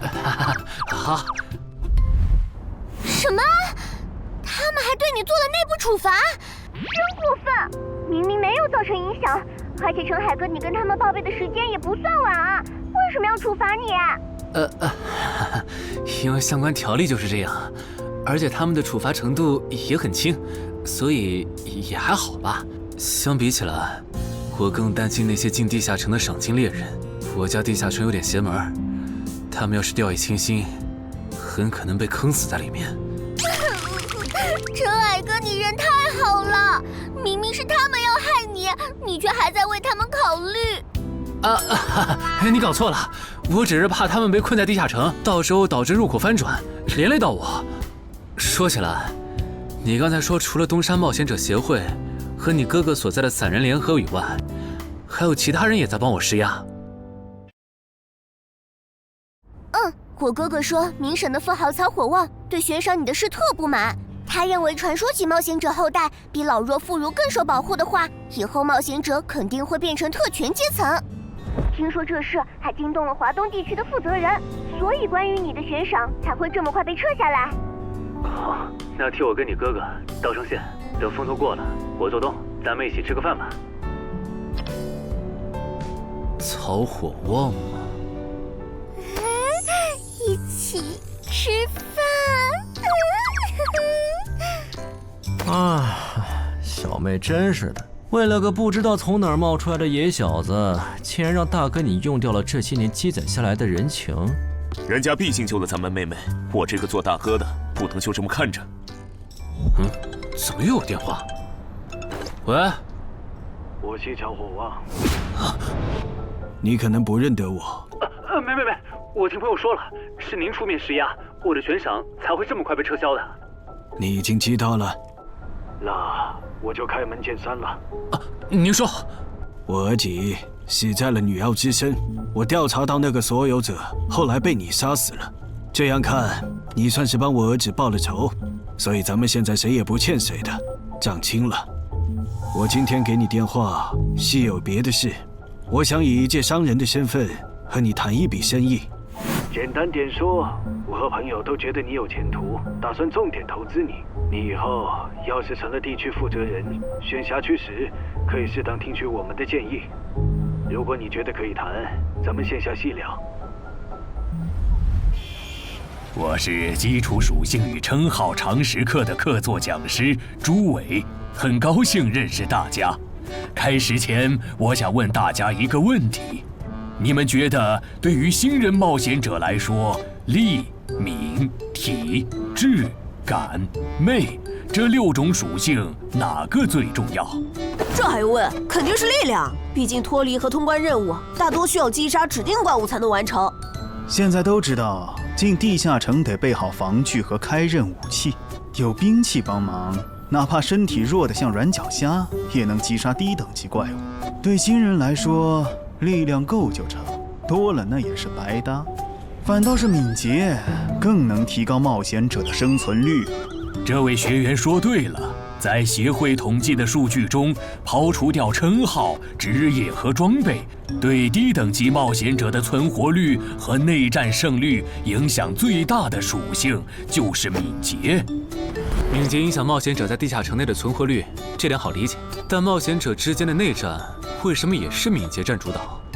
很简单，低等级冒险者的称号、职业和装备都不成套，没法弄出有效的攻防体系，所以他们内战时谁先动手谁赢面大。这时候敏捷就很关键了。原来如此，怪不得我遇到的秃鹫和通缉犯不是速度很快，就是打法非常克制、速度快的冒险者。原来点在这里。极限加敏捷的冒险者到6到10级就不好使了。一是这阶段冒险者能靠地下城掉落完美攻防，二是地下城等级一高，怪物种类和数量猛涨，光靠敏捷自己单干没法应对任务和怪物都变强的新情况。那6到10级这个阶段，哪种属性收益最大？6级之后，除了必定作为攻略组核心的超新星以外，其他冒险者都得按团队需求调整自己。这时候别管啥属性收益高，得看团队要你咋发展。原来如此。但不同属性之间多少会有一个模糊的价值差吧？比如同样是1点属性，加在感知和加在力量上，谁更划算？这个确实有，目前公认的排序是魅力大于感知，大于智力，大于体质，大于敏捷，大于力量。魅力最高，为什么？我也不知道，不过这个排序是传说们公认的。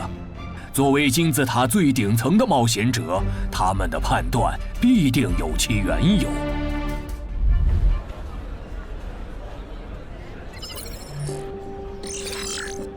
这英勇骑士转职成功，加1点魅力，还是隐藏职业。可我主职业就是近战，副职业再选同类，会不会最后效果1+1小于2啊？想什么呢？没什么。不想说就算了。对了，林姐让我问你，下午的冰击课你来吗？啊？这次好像有月省来的武术大师指导我们。停！第7局，长经传胜。枪的优势这么大吗？算上大人绷带的效果，我等于是被14比0了。关键他的速度没我快，体力也没我好啊。你已经连输7把了，还打吗？怎么了？我还没累呢。你呢？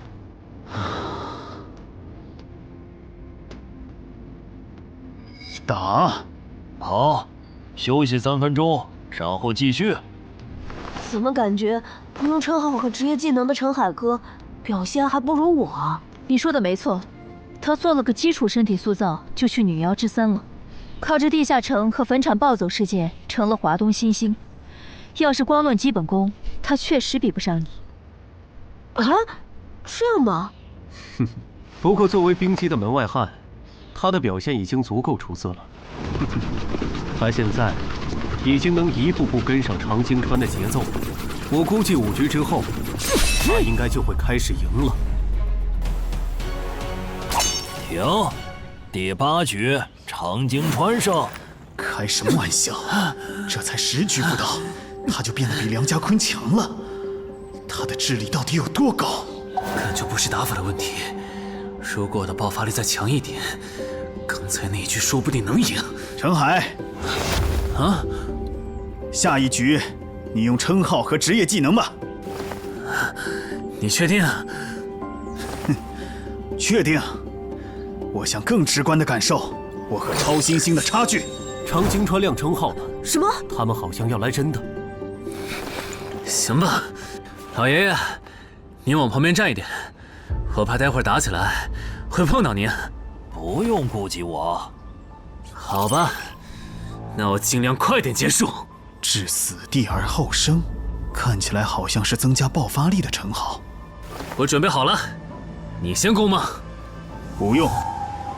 好，来吧，让我领教一下超新星的含金量。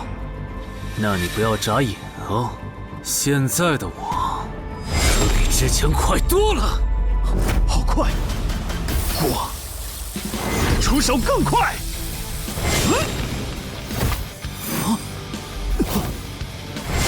不可能，好快！你输了，今天就到这里吧。